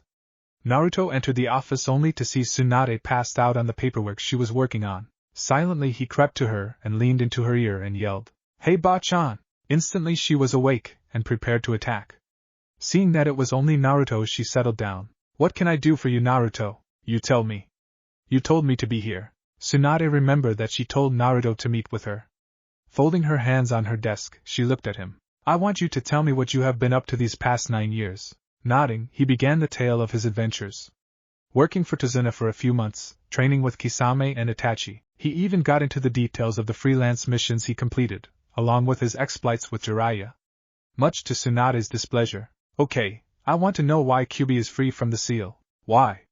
It's not like he can do anything outside of decimating the squirrel population. Explain. Naruto heaved a sigh and began the explanation of Kyuubi's freedom. A few months prior, once again, Naruto was pissed. Those women kicked his ass 6 ways of Sunday, and didn't even give him a chance. Then you got the fact those 2 assholes left him for dead. Someone's ass was going to be beat when he returned to the camp. It also didn't help that Kyuubi was laughing his ass off in his mind. That had to be the funniest shit I've ever been witness to in my life. Kyuubi said while laughing hysterically. Fuck you, Fox. I mean, how does someone who can take a Sannin down get beat up by a bunch of women, civilians no less? I don't want to hear it, Fox. Jiraiya and Kisame were exhausted. They had ran all the way back to their camp, puzzling Itachi to why there were only 2 of them at camp. Where's Naruto? We had to leave him behind. Kisame didn't have a chance to finish before he was sent flying into a tree. You dicks! I had take your beatings because you left me behind. But Jiraiya stuttered out before being cut off by Naruto. Shut up. If getting beaten wasn't bad enough, I had to listen to the fucking fox the whole trip back. I've had it. It's time I got rid of the thing. Instantly Jiraiya and the others became somber. You know we can't do that, Naruto. We can try. Kisame showed me his clan scrolls, but the effects of gaining all that power could very well kill you. Fuck it, anything would be better than listening to that freak day in and day out. Are you sure? I'm sure I can do it, but I need you to be serious about this. This isn't a joke. Just do it, old man. It didn't take them long to prepare the ceiling. Naruto was forced to lay naked in clearing as Jiraiya applied seals all over his body. Soon he was finished and looked down at Naruto. You know what to do, kid? I can handle everything out here, but only you can finish the work inside. Naruto nodded as he forced his way into his mindscape. Arriving in the dank sewer that was his mind, he got to work applying seals to the walls while the fox slept. After double-checking every seal to make sure they were perfect, he made his way over to the fox's cage. Wake up, you lazy bastard. What the hell are you doing here, brat? What'd it look like? Naruto said as he reached for the seal, starting to remove it. I'm letting you out. Kyuubi couldn't believe his eyes. His jailer was freeing him. Soon he would be unleashed upon on the world yet again. Grinning as the last of the seal was removed, he felt his vision beginning to fade as he left Naruto's mind. Everyone watched Naruto with bated breath. Nothing seemed to be happening for a while, and they thought that he messed up on the inside. Then a red chakra began to emanate from Naruto's stomach seal and covered him. All of them could feel the immense power that was being released and prepared for the worst. Naruto began to change into his feral form as the power increased, but it seemed that he was in control. Then a blast of light came from the boy. Then they heard a voice. I'm free, finally free. Itachi was puzzled by the voice. It didn't sound the least bit demonic. It sounded like someone got into the helium. When the light cleared, they could see Naruto was okay and that a small fox was cheering while standing on its hind legs doing a cheering motion. Kyuubi? The fox turned to look at the Uchiha. How dare you call me by my name, mortal? The fox growled before it realized it was being lifted into the air. Turning, it met the blue eyes of Naruto. I don't think you're in any position to threaten anyone, Fuzz, but, brat? How'd you get so big? I didn't, you got smaller. What? Kyuubi took notice of his surroundings. No longer did he tower over the land. How the hell? Naruto didn't bother answer the fox, just began grin evilly. Back to the present. So that's the reason why Kyuubi is free. Interesting, so you absorbed the power of the nine-tailed fox. Did you gain anything besides its power? Tsunade asked. Well, I gained some knowledge as well. Did you know you didn't have to announce jutsus when you performed them? I did not, but it makes sense. Was there anything else? I can perform many jutsus with less seals and some without seals at all. Also, my seals on my body don't fade anymore. So now I look like I'm tattooed. How much do they cover? Everything. Everything? Tsunade asked with smirk. Naruto blushed at her implications. Why is everyone I know perverted? Not that. Tsunade nodded with a smirk. A moment later she returned to being serious. There is only one question left to ask. Something that will factor into your new placement in the ranks of the village's ninjas. How strong are you now? Naruto paused for a moment to figure a way to define his strength. I can easily surpass a Kage if I'm serious. Tsunade couldn't believe what she heard, even though it had some merit to it. And you friends? Sannin level in their specialized fields, special jounin and everything else. Anything else you wish to know? That is enough for now, Naruto. I would like to meet with you again in a week to discuss placements, and what you want to do now that you know who your parents are. Okay, Bachan, I'll be leaving then. Later. With that said, Naruto left the Hokage in her office to think. Something about Naruto seemed off. I wonder if he's stressed out? She asked the empty room, not expecting an answer. A voice from her window answered her. He's not stressed, just frustrated. It's been a while, Jiraiya. Now explain to me what's wrong with Naruto. Like I said, the boy's frustrated, Jiraiya said as he let himself in. The boy needs to find a release, something that will solve this kind of frustration. And what kind of frustration would that be? Jiraiya said one word, sexual. You can't be serious. It has to be something more. Tsunade, let me tell you something. I've been around that boy much longer than you have. I have witnessed the changes that happened to him over the years. That boy has grown much stronger, but he has grown in other ways. I mean, you've seen him without his mask on. He could get any woman he wanted. But even so, it saddens me to say this. The boy is scared of them. He may have taken after me in my perverse ways as his father did, but he freezes up when he's in the presence of someone willing. If this keeps going as it has been, he will suffer a mental breakdown. But I have a plan to fix this, and several others, including the one the council will have when they find out about his heritage. A plan you say that will fix everything you say, give me the details. Jiraiya leaned into her right ear and whispered what his plan would entail. First Tsunade's eyes widened, and she began to smile. Jiraiya stepped back and waited for her answer. She responded by placing her hands into a steeple with a dark smile gracing her features. Jiraiya, you are a genius, Tenten sighed as she looked at the clock on the wall of her parents' shop. Today was a slow day for her. She only had one customer all day, and it was just some kid looking for a few new kunais. Other than that, the day seemed to drag on unbearably. She was thankful that she could close the shop in a few minutes. Seeing that she had about 5 minutes left, she began to straighten up the shop, only to have the bell ring on the door that signaled customers. Looking up, she saw that Tamari had come in, followed by Kin and Tayuya. What can I do for you guys? Tenten asked. Keep us company, we're about ready to die from boredom, Tamari said with a smile. Keep us company was code speak for gossiping, one of Tenten's few faults. She loved to gossip along with the rest of the girls present. They usually ended up talking about guys, or the lack of decent ones, which was the situation in the 3 villages. Give me a few minutes to close up the shop and we can talk while I go visit my cousin. Instantly all the girls began to grin lecherously. Tenten's cousin Hiroshi had been off the market for a few years due to being married, but that wouldn't stop them from ogling him. It didn't take Tenten long to finish closing up the shop. Soon the 4 girls were heading to her cousin's shop. When they arrived, she noticed all the workers were moving quickly, adding various things to an ever-growing pile. Eventually she got close enough to ask where their boss was. Thanking the man, she walked into the back of the shop and returning with her cousin. What's with everyone here? Tayuya asked as she watched a couple workers move a large concrete tank next to the pile. Hiroshi began to grin widely. We're trying to get everything for a customer. That's it. You guys don't move this fast when I need something, Tenten said with a huff. That's because you're family, you also don't purchase much, Hiroshi said, further pissing off his little cousin. Who's your customer? Tamari and Kin asked. I don't know his name, but he seemed like a nice guy, Hiroshi said as the door opened. Well, speak of the devil, here he is. Is everything ready? Naruto asked, oblivious to the girls who were staring at him as he spoke with Hiroshi. Yes, sir. What do I owe you? Naruto asked as he reached for his wallet. It comes to 30,000 ryo. Nodding, Naruto pulled 2 20,000 ryo notes from the toad's mouth and handed it to the man. You can keep the change, think of it as a tip. Hiroshi couldn't believe the guy, either did the girls. Glancing at the money then back to Naruto, he had to ask a question. How do you plan to take this with you? That septic tank alone has to weigh at least 400 kilos. Naruto looked at the pile before he made a simple hand seal. In a puff of smoke, everything that he ordered disappeared, leaving everyone else in the shop stupefied. How did you do that? Hiroshi asked, still not believing what he saw. Naruto just gestured to his shoulder, showing a tattoo that didn't exist a few minutes prior. A storage seal? Tenten asked. Naruto nodded, raising his hand to show that he was leaving. He spoke. Tenten, Tamari, until next time. Both girls were speechless. That man knew their names, but they didn't know how.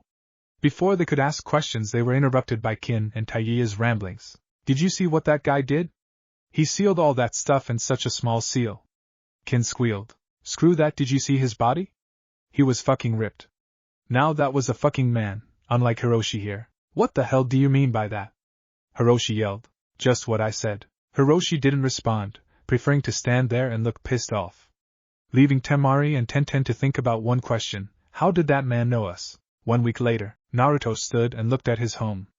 Before him stood a house worthy of royalty.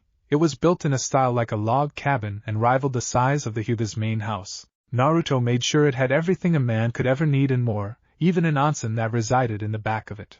It took less than a week to finish with the help of his friends and clones. The clones were the easy part, but he had to bargain with his friends for the help. In the end, he had to agree to let his home be the new hangout spot and to allow his friends to stay over whenever they wanted. Not that bad, but the idea of having to feed Shuji made him shudder. All he had to do now was hire someone to landscape and to stock the kitchen. Something he would take care of after his meeting with Tsunade. Looking at the sun to judge the time, he noticed he had to be at the Hokage's tower soon. Giving his home one last glance, he turned and headed into the village. At the home of the Hyuga, Hinata was once again in the middle of a daily ritual. She wasn't showering, nor was she training. She was getting some quality time taking care of her private areas, one, with her special friend and a laminated picture of a certain boy. Soon her climax had arrived and she was enjoying the afterglow. As she laid there breathing heavily, her mind began to drift. She thought about Naruto, and how he may have changed in these past 9 years. She also thought about her sister. Hanabi acted strange all week. Like her mind was constantly on something else. She even went as far as leaving Hinata alone, showing that there was something seriously wrong. Usually Hanabi was driving her nuts, either with pranks or going so far as to borrow 2 things that were very dear to Hinata, much to her displeasure. As Hinata lay there thinking, she heard a tapping at her window. Turning, she saw a messenger pigeon, signifying that she had to go meet with the Hokage about a mission. Quickly getting up and dressed, she ran out into the hallway, running into Hanabi. Glancing down at her hand, Hinata could see a message that was identical to hers. If the Hokage needs 2 Hyuga, this must be one serious mission. Tsunade sat at her desk and awaited the arrival of her favorite blonde ninja. Today was going to be the day that he received his birthright. She didn't have to wait long for him as he entered her office with his mask on. You wanted to see me, Bachan? Yes, Naruto, I have something to talk with you about and also something to give you. What did you wish to talk about? It's about your placement. I can't give you an immediate placement without the consent of the council. Once again with the goddamn council. I swear God is out to get me, Naruto thought darkly. I will be holding a meeting with the council later this afternoon to explain your situation. Which brings us the next thing. Now that you know of your heritage, you have the option of taking your father's surname and your clan seat on the council if you choose to. Naruto thought for a moment for speaking. I haven't decided if I want to take my old man's name yet, but I would prefer the council not to know about me yet. If they knew I was the last of the Namikaze clan, they would force me to practice polygamy, or worse, they would make sleep with several girls in hopes of restoring the clan. Tsunade laughed nervously before deciding to change the subject. Reaching into her desk, she pulled a scroll out along with a strange kunai. Holding them out to Naruto, she spoke. Naruto, this scroll here contains all of your clan's jutsus. One of them requires the use of this special kunai to perform. It was to be given to you when you learned of your heritage. Naruto bowed solemnly as he took them. Looking at the kunai, he noticed that it had 3 points. Opening the scroll, he saw the directions for the proper use of the Hiraishin technique. Closing it, Naruto could feel the tears coming to his eyes. I'm happy to be the one who gave you your birthright, but I'm a busy woman, Naruto. I have another meeting coming up and need to prepare. I will send a message when I need you. Naruto nodded and placed the kunai and scroll into his pocket before taking his leave. Hinata was on her way to the Hokage's office. Passing a large man in the hallway, not stopping to look at him, she hurried. Once there, she realized she wasn't alone in the office. There besides the Hokage were all her friends, were her sister, Kiba's sister Hana, and the 3 foreign ninjas Kin, Taiya, and Tamari. Standing next to her sister, she waited for the Tsunade to speak. You are all probably wondering why all have you been called to this meeting today. This meeting today concerns a mission. Then why are we here, Tsunade-sama? Kin asked. This mission has been decided to be a joint mission with Oto and Suna. I've sent messages to your respective Kages about the details of it, and they agree with my choice. Kin nodded and gestured for her to continue. This mission has been given a double S-class rating, and the pay will be as such. What's the mission entail, sensei? It must be dangerous to require all of us, Sakura asked. I will give the details of the mission after you all have chosen to accept it. Do you all accept to carry on this mission? Tsunade asked with a gleam in her eye. All of the girls nodded. Deciding to mess with their heads for a moment, Tsunade spoke. As you all must or must not know, Naruto Uzumaki has returned to the village. Tsunade paused to let the information sink in. Naruto's back, was the thoughts of all the Leaf Kunoichi. When? Sakura has asked. He has been back for over a week. But none of us have seen him? Tsunade began to smirk. You probably have seen him and didn't realize it. I will help you girls out by giving a description. He is a lot taller than before he left. He is covered in seals. He still has his blue eyes and blonde hair, and has taken to wearing a mask like Kakashi's. The room became silent, as the girls realized who they were seeing without realizing it. Ino, Sakura, and Hanabi were blushing profusely, while Kin, Taiya, Tamari, and Tenten seemed to be lost in thought. Hinata and Hana just stood there looking clueless. Finally Hana decided to speak up. Ma'am, what does this have to do with the mission? Tsunade began to grin. Your mission, pausing to add effect, is to sleep with one Naruto Uzumaki. One Mountain Wind was right. This term is fun as hell to use. Your mission is to sleep with one Naruto Uzumaki. Thump. All of the women in the room just stared at the unconscious form of Hinata. The poor girl seemed to have fainted when she heard the details of the mission. Didn't we fix that, Hanabi? Tsunade asked the unconscious girl's sister. Apparently we did not, Hokage-sama. Bah, pick her up and return her to your home, Tsunade said as she glanced at Hinata, before gazing at the others. Don't you guys have a mission to complete? Get the hell out of here. All the girls began to leave, Hanabi leaving with Hinata over her shoulder, and soon all the girls were gone save one. Hana, why are you still here? I'm sorry, Tsunade-sama, but I cannot complete this mission. Why? I'm dating someone. This piqued Tsunade's instance. She was like almost every other woman out there. Loved to hear about others' relationships. Really, may I ask whom? Irika Yumino, she said barely above a whisper. Shit! Shizen, can you come in here for a moment? She said as she pressed a button her intercom. A moment later Shizen stuck her head in through the door. You wanted to see me? Hana, can you repeat what you told me? That I'm dating Irika? Tsunade began to smash her head into her desk, puzzling Hana. The girl in question looked to Shizen for answers, but the girl was busy cheering. I told you he wasn't gay. I won the bet. You got to give me 2 weeks off. Naruto was once again making his way through the streets, not knowing that there was a somewhat large group of girls searching for him. He had 2 places to go yet, but luckily one of them was close to the tower. With a whistle he made his way to the Yamanaka shop. There he found a man with long blonde hair tending the shop. Entering quietly he made his way to the counter, pulling the man from his duties. What can I do for you, Naruto? The man asked. Naruto was stunned once again. He knew he was wearing his mask and hence he shouldn't have been recognized. How the hell do you people figure out it's me when the others don't? Kunoichi chuckled at the strange outburst, before answering the boy. Kid, there are only 2 blonde men in this village, me being one of them. It's kind of obvious who you are, that hairstyle of yours helps as well. Now what can I do for you? I need someone to do some landscaping. I thought you or Ino may have known someone that does that kind of work. You finally got your old man's land, did you? What? You knew? Boy, I was Minato's friend. I've known for a long time, but you're in luck. How? We do things besides work with flowers. I can do it for you after the meeting. Now what did you have in mind? Naruto began to explain what he wanted. He didn't mention how he wanted things placed. Deciding it would be better to let an expert handle those things. About half an hour later they were done talking. Sounds good, Naruto. I can most of the things you wanted planted later today, but some of the trees are going to take time. I would need a week to get them in. Sounds good, Yamanaka-san. Kid, just call me Kunoichi. There's no need for san. It makes me sound old. Now that's settled, I need to prepare for the meeting. I'll see you later. Okay, Kunoichi. See you later then. Later, Naruto. Hayashi Hyuga was sitting in his study preparing paperwork. He had been alerted earlier that Hanabi returned with an unconscious Hinata in tow, something that used to a common occurrence, but tapered off as the years passed. He was thankful to Hanabi for bringing her home, bringing up another thought of how his daughters have changed over the years. They used to act distant, but now they acted like normal siblings. They played pranks on each other and liked to argue about some boy.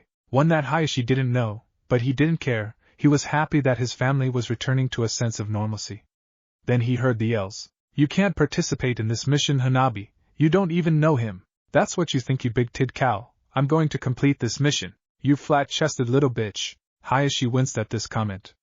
If there was one thing that hurt Hanabi, it was the mention of her assets, or lack thereof. She just didn't inherit her mother's genes for that. It was then that Hinata was thrown through his door, followed by her sister. The two once again began their death battle. Hayashi watched for a moment before deciding to break it up. What is the meaning of this? He bellowed. Both girls stopped fighting and looked to their father. Hanabi still had a fistful of Hinata's hair. Why are you two fighting? Asked Hayashi. It concerns a mission, father. Hinata said as she freed her hair from her sister's grip. What kind of mission could cause the two of you to be fighting? I'm sorry, but we can't release the details. Hanabi said as she threw her sister a glare. Hayashi just stared and drew a hand down his face. He didn't want to deal with things like this before he had to go to the council. Sighing, he looked at his daughters once again. You two may leave, but I forbid you from fighting in my house. Yes, father. Hayashi watched both girls as they left. He formed a thought. I must ask the Hokage what the details of this mission could be. Naruto was on his way to his last stop. He needed to find a grocery store. Luckily, Ino's dad recommended one that was nearby his shop. Staring at the store, he reached into his pocket and retrieved a list. Sighing at the size of it, he entered. Tsunade just sat in her chair and stared at the group of people who were bickering save a few. Listening to them prattle on about things started to take its toll on her. Slamming her fist into the table silenced them all and drew their attention. You are probably wondering why I called this meeting. It's due to the arrival of one of our most loyal ninjas returning home, along with 2 of his friends. It concerns his placement in our ranks after a 9-year leave for training. She smiled as she looked at the stupefied faces of most of the council. It was Kunoichi that asked the question. You are speaking of Naruto, aren't you? The man asked with a knowing smirk. Once the name was in the air, the council was in an uproar. Tsunade could hear some of them mutter demon banging her fist once again. She drew their attention. Yes, Naruto Uzumaki has returned to us, bringing 2 very strong shinobi with his as well. 2, who I think would greatly increase our strength as a shinobi village, but they will only join our ranks on one condition. Naruto is to be made a jounin along with them. Who are they that can demand such things from us?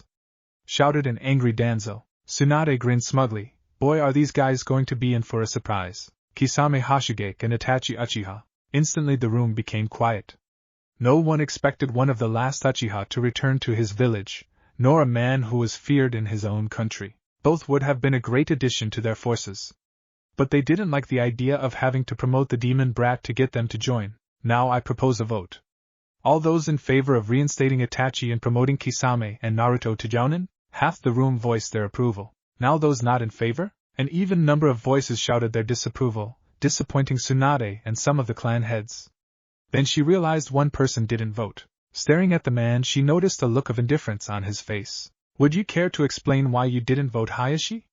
Is it because you don't approve that Naruto be made a jounin? The man began to smirk before he spoke. On the contrary, Hokage-sama. I don't have a problem with Naruto being made a jounin, nor his comrades. Then why didn't you vote? I chose not to vote because I don't approve a promotion without some form of a test. I mean, we haven't had a chance to see how well Uzumaki's skills have grown in his time away. I personally think a test must be done, and am sure the boy would agree with me if he was present here today. Tsunade got what the man was saying. If she forced the promotion through the council, it would have looked as if she favored the boy, a sign of weakness. The damn hero was actually looking out for her and her career. Flashing the man a smile, she turned back to council. I believe Hayashi has brought up an excellent point. I agree that the boy should perform a test before placement. All those in favor? All of the room agreed, save 3 people. Danzo, Hamura, and Koharu, people who hated Naruto with a vengeance. Knowing their votes wouldn't matter, she turned to Hayashi. You spoke of a test, Hayashi. What kind of test did you have in mind? Simple, all the boy needs to do is defeat me in a taijutsu match. Hell, he doesn't even need to defeat me. Managing to get a damaging blow to hit me would be enough for my eyes. Tsunade looked at the man carefully. While hasn't been active for well over 20 years, his skills were still top-notch. Managing to land a damaging against him in a straight taijutsu match would be difficult even for her. Hopefully Naruto would be able to fare better than her. Okay, it's agreed that Naruto will take a test to show he is capable of being a jounin. The test will take place 2 days from now in a place of my choosing. With that said, it's time for this meeting to adjourn. All the members of the council got up and left their seats. Each of them bowing to Tsunade as they passed except for 3 who glared. The last one to pass was Hayashi, who just gave her a small smile. Naruto threw another bag of flour into his cart as he glanced at the list Kisame made for him. What the hell could he want with all these baking ingredients? Naruto thought as he threw a tin of cocoa into the cart with a sour expression. After glancing at the list, he made his way to the next aisle. Instantly his expression changed. Before him laid an aisle devoted to tobacco. Daddy's home, Naruto thought as he dashed up and down the aisle looking for his favorite brand of cigars. Why did Naruto like to smoke, you ask? Well, let us discuss his past for a bit. We all knew the boy had an unnatural obsession with ramen. When he gave up ramen for a healthier diet, he turned his obsession onto something else. That something turned out to be cigars. He loved the scent and taste they had, and with his unnatural healing that he still retains, he can smoke without worrying about the consequences. Now back with our hero. There you are, you sneaky little thing, you, Naruto said as picked up a carton. I see you're back, Naruto, a voice said from behind him. Turning around, Naruto found the scarred face of Ibiki looking at him. Deciding to let the thought that mask he wore didn't hide his identity once again slide, he smiled at the man. Ibiki and Naruto became friends after the exam. Both held each other in high respect, Naruto for his determination, and Ibiki for his sense of duty. Something that Naruto held in high regard. Yup, just came into town to take care of a few things like shopping. How've you been doing? Same old shit. Doing my job and trying to ignore Anko's advances. She's still the same? Naruto asked his scarred friend. Actually, she's much worse. I hate to say it, but that woman needs a man. A man who isn't me, Ibiki said as he reached down and grabbed a carton of cigarettes. Right now I wish Kurenai didn't mess with the Suma, even if he smokes like a chimney. Now all the shinobi are too scared to approach the Kunoichi, fearing the same might happen to them. Naruto shuddered at the thought of a sex-craved Anko before looking at Ibiki. Now that I'm back, why don't you stop by my house and we can catch up? Since when do you have a house? I thought you lived in that little shitty apartment. Well, considering Tsunade gave my apartment away, I had to build a house to stay in with some friends. Here, I'll give you the directions. It doesn't quite have an address yet. Ibiki nodded as Naruto wrote something quickly on the back of the shopping list before handing it to him. Here are the directions. I'm pretty much home unless Tsunade calls me in for something, so show up anytime. If I'm not there by any chance, just let yourself in and make yourself at home. Maybe I'll just do that, Ibiki said with a smirk while hatching a plan. Naruto gave him a small wave before heading out towards the clerk to check out. Ibiki gave him a small wave and looked down at the small paper. Seeing a list of ingredients, he flipped it over to look at the directions wrote. Seeing it, he formed the thought. Isn't this Minato's property? Ino was tired. After leaving the Hokage's tower with her friend, the two began their search for the boy required of the mission. They spent most of the afternoon going from one of his old haunts to the next. They even went to where his apartment was supposed to be, only to find a store that had a crazed, black-haired man running down the aisles. Seeing that Naruto wouldn't be there, they decided to head back to Ino's home and plan for their next search. Arriving, they found a very happy-looking Kunoichi loading a cart full of landscaping supplies. It was Sakura who popped the question that was on Ino's mind. What's with all the stuff, Mr. Yamanaka? The man flashed a bright smile. Got a job, a pretty big one from the looks of it. Guess I lucked out today in more ways than one. How do you mean, Dad? Well, it was going to take me a while to do this job, but luckily two of my favorite helpers showed up. Dad, you can't be serious? Sakura and I are in the middle of a mission. Listen, I'll help you guys with your mission if you guys help me with this. It shouldn't take long between the three of us. But Dad, Ino drawled, only to be cut off by her father. No buts, young lady. Now you two get work and help me load this cart, then we can head to the client's home. It didn't take long for three to load up the cart, and were soon on their way. They left the gates of the village and headed up one of the paths in the forest. What kind of person lives outside the safety of the village walls? Sakura asked Ino's dad. He's kind of special. From my understanding, his home was destroyed, so he was given his family's land. He ended up having to build his own home. So who is he? Asked Ino. Can't tell you till we get there, Kunoichi said with a chuckle. You know you suck, Dad. Ah, hush up. I can see the path that leads to his home. Both girls looked at the wide path that led for a ways. As they walked it, they noticed the amount of trees that were knocked down at the sides of it. After a bit more walking, they arrived at the house. All three of them stared in awe. The place was huge, but thankfully for Kunoichi the rest of the lot was small. It would take him a few hours to finish. Who the hell lives here? Ino damn near yelled at her father. Kunoichi chuckled a bit before answering her. Why don't you two go and tell the client we have arrived? Both girls nodded and made their way towards the front door. Seeing as there was no bell, Ino knocked loudly on the large wooden door. They waited for a few moments before they could hear soft footsteps making their way towards the door. Both girls gasped when they saw who answered the door. Sakura? Ino? What are you two doing here? Naruto was exhausted by the time he arrived home. When he finally arrived, he placed the groceries on the kitchen table and made his way to his room. There he grabbed a pair of pajama pants and headed to the bathroom to take a shower.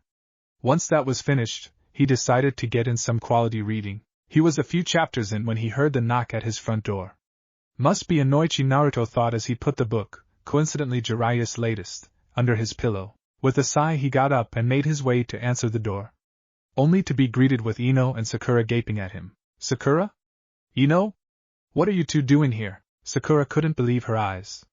The man, that she and Ino had spent a large part of the day searching for, was standing before him in all his half-naked glory. Naruto? The man looked at her and flashed her a smile. The one and only babe.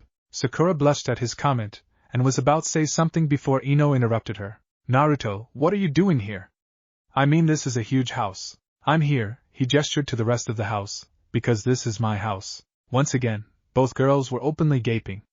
Even Kunoichi noticed the state his daughter was in. Looking back to Naruto, he spoke. Hey Naruto, you didn't tell me that your lot was so small. I can probably be done with an hour, even without their help. So why don't you give the girls the grand tour while I get to work? Both were back the land of the normal folks when they heard the term grand tour. Hearing this, they turned to Naruto and applied the patented Moegi puppy eyes jutsu. No man could deny whatever the user asked, and Naruto was like every other man. Fine, he said with a sigh, just be sure to take off your shoes. Both girls nodded and did as they were told. They followed Naruto into the first room of the house. This is my living room, as you can see, Naruto said as he pointed to pieces of furniture and the large television. Moving on. Next, Naruto led them to his kitchen, where a large blue man was in the middle of greasing Corningware. This is my kitchen. The man you see there is one of my housemates, Kisame. The man in question looked up and said a simple yo. Next, he led the girls to his bedroom. Opening the door, he led them in and closed it. Before the girls was one of the largest bedrooms they ever seen. It seemed to be furnished with simple wooden furniture and the largest, fluffiest looking bed the two have ever seen. This is my room, Naruto said, hoping the girls would leave before they found something he didn't want them to. Either of the girls budged. They just stared at the large bed. Ino, being the weaker-willed of the two, dived onto his bed, startling the fox that seemed to be sleeping. So soft the girl practically moaned as she rolled a bit. Who the hell? Kyubi groaned out as he stretched, only to see a girl moaning in his friend's bed. Turning from the girl to Naruto, he flashed him a foxy thumbs up. Sakura, you got to try this. It's like lying on a cloud. Seeing the obvious pleasure her friend was in, she followed suit, much to Naruto's dismay and Kyubi's amusement. Ino wasn't lying when she described the bed. Stretching, she reached under the pillow and felt something. Rolling over, she lifted the pillow to find a book. Seeing that it was open, she looked at the open page and began to read. The two young women finally caught the source of their affections. Tying Naruto to his bed, they began to strip him and themselves. Seeing their love's equipment, both began to feel flush. The girls had agreed that they would take turns with their lover. Sakura was to be the first, while Emo would be the second. Sakura felt her face become flush as she read the next few sentences. Quickly closing the book, she looked at the cover. Aika Aika, a new generation was written above the author's name. Looking at the book, then to Naruto, she could feel her rage rising. That little pervert, Sakura thought, make him bleed, inner Sakura demanded. Growling, she lifted herself from the godly bed and made her way towards Naruto, who was backing up slowly towards his door. Sakura, it isn't what you think, the boy said as he placed his hands in a placating manner. Sakura moved in a speed she didn't know she possessed as she nailed Naruto, sending him into his wall, causing a scream from the next room. My souffle! Kisame burst into the room, with murder in his eyes, looking for the person who ruined his attempt at a foreign dessert. Seeing Naruto lying under the point of impact and an angry girl rubbing her fist. Naruto obviously had done something to anger the inhumanly strong Kunoichi. He made a smart choice and quickly left the room. To say that Sakura was pissed would be an understatement. She was furious. The one man she always held a bit of respect for turned out to be a pervert like her old sensei. That and the fact that story seemed a bit odd. A shrill laughter pulled her from her thoughts of murder. Turning to the source, she found a small fox rolling on the bed next to her friend. That has to be the funniest shit I've seen in a long time. Fuck you, Q, Naruto growled out as he pulled himself up. Ino just stared at the little fox. Naruto, why does your fox talk? He's kind of special for a pet. He seemed to have learned how to speak human. I'm not your goddamn pet. The fox screamed in its shrill voice. Whatever fuzz, but now to continue with the tour. Naruto led the girls through the rest of the house. Leaving Kisame's room to their imagination, and Itachi's was open to show that he was indeed a Pocky fanatic if the empty boxes were any indication. Stopping at the last room, he turned to the girls. Well, this is the last important room of the house, he said as he opened the door. The door which led to a very simple-looking bathroom, which was finished in white with the basics of utility. A sink, a toilet, and a shower stall. Turning back to the girls, he could see the look of disappointment on their faces. What? Well, Ino was trying to figure a way to place her thoughts into words. We thought you would have some grand bathroom. Not something so plain. I expected you to have a luxurious tub. One that you could swim in, Sakura interjected. Naruto smirked. Follow me. Naruto led the girls down a small hallway that ended in a door. Opening it revealed a small room that held shelves with some towels while a few were empty. The girls looked at the room with a puzzled impression. It's your linen room, big deal. Naruto smiled at her before gesturing to the door that stood across from them. Gesturing for them to open it. Sakura walked over to the door and slid it open. What greeted her was a sweaty, grinning Inoichi. Hey Naruto, I finished up. Naruto nodded to the older man. So what's the damage? No charge, as long as I get to use it whenever I want. It? Dad, what are you talking about? Ino asked. Kunoichi turned and pointed, revealing Naruto's private onsen. Before them laid an onsen that was finished to look like a natural hot spring. It was easily the size of a small pond and its smooth surface was interrupted with large stones. It seemed to be fed by two small streams, one of which had a device placed in it to control the flow of water. You have your own onsen, Naruto? Asked Sakura, not believing her eyes. Well, he began to scratch his head in his normal awkward fashion. I kind of didn't plan to. 5 days prior, Naruto and Kisame were once again at work. It took them most of the day before, but they managed to eliminate the stumps the lot was filled with. Now they could start work on the foundation. Suddenly Kisame left Naruto and walked over to one of the piles of scraps the clones seemingly forgot to clean up and picked up a forked stick. This action puzzled Naruto due to the fact he had no idea why the man would need a stick for. Eventually Naruto had to speak. What's with the stick? I'm turning it into a dowsing rod, Kisame said as if it was common knowledge. What's a dowsing rod? It's a device used for finding water underground. Why do you need to find water underground? We're going to need it to drink. Why bother? We got a stream next to the lot. Kisame was beginning to get irked with his friend's stupid questions but started counting backwards in his head. Listen, Naruto, that water from the stream isn't safe. Why wouldn't it be safe? Listen, you don't just drink water without taking some form of purifying it. Didn't your Jounin-sensei teach you this? I've been drinking from it all week, and you're lucky you're not in the woods recovering from the trots. Now shut up and let me work. Noticing that his friend had finally shut up, Kisame poured some chakra into the rod and began to walk slowly. He didn't take 5 steps before the rod started to point down sharply. Naruto, come here for a second. Naruto walked over to his friend to see what the man needed of him. What do you need? I need you to bore a hole in the ground with your Rasengan. Why? Quit it with the damn questions and just do as I say. Naruto looked offended at the comment but did as he was told. Charging a small Rasengan, he forced it into the ground, where it drilled a small hole. Naruto watched the hole for anything of interest but nothing happened. Bending down, Naruto looked down the hole but saw nothing. He bent farther and placed his ear near the hole. Now he could hear the sounds of water gushing from the hole. Next thing Naruto knew, his head was covered with near scalding, dirty brown water. Hot. Hot. Why is it so damn hot? Naruto screamed as crawled back from hole. Back to the present. So you're saying you accidentally found a pocket of hot water? Kunoichi asked, not believing the boy's luck. Yeah, I looked like a damn lobster for half the day, and Kisame laughed his ass off the whole the time. Sakura imagined Naruto with bright red skin instead his normal tanned, then imagined him with a pair of pincers instead of hands and burst into a fit of giggles. Naruto glared at the girl before looking back to Ino and her father. Seeing that we basically uncovered a hot spring, I decided to make my own onsen. Especially after the incident earlier this week. Ino and Sakura began blushing fiercely as they remembered seeing Naruto in the bath. Something Kunoichi noticed. Grinning, he turned to Naruto. Incident? Naruto leaned into Kunoichi's ear and whispered into his ear. The older man looked shocked, further embarrassing the girls. Well, that has happened before and I doubt it won't happen again. More the reason I want to use this one. Wouldn't have to worry about any more of those incidents. Well, I have no problems if you want to use it. Kunoichi did the yes motion hearing this and started whooping.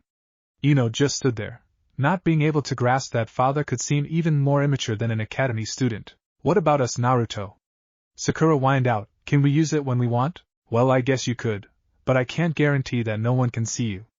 I don't have any privacy walls. Sakura grinned and nodded. Ino just stared at her friend who seemed a bit out of character, while Kunoichi looked at his watch and noted the time. Naruto, it's getting late, and we should be heading home. Don't want my wife screeching at me now, do we? Mom doesn't screech.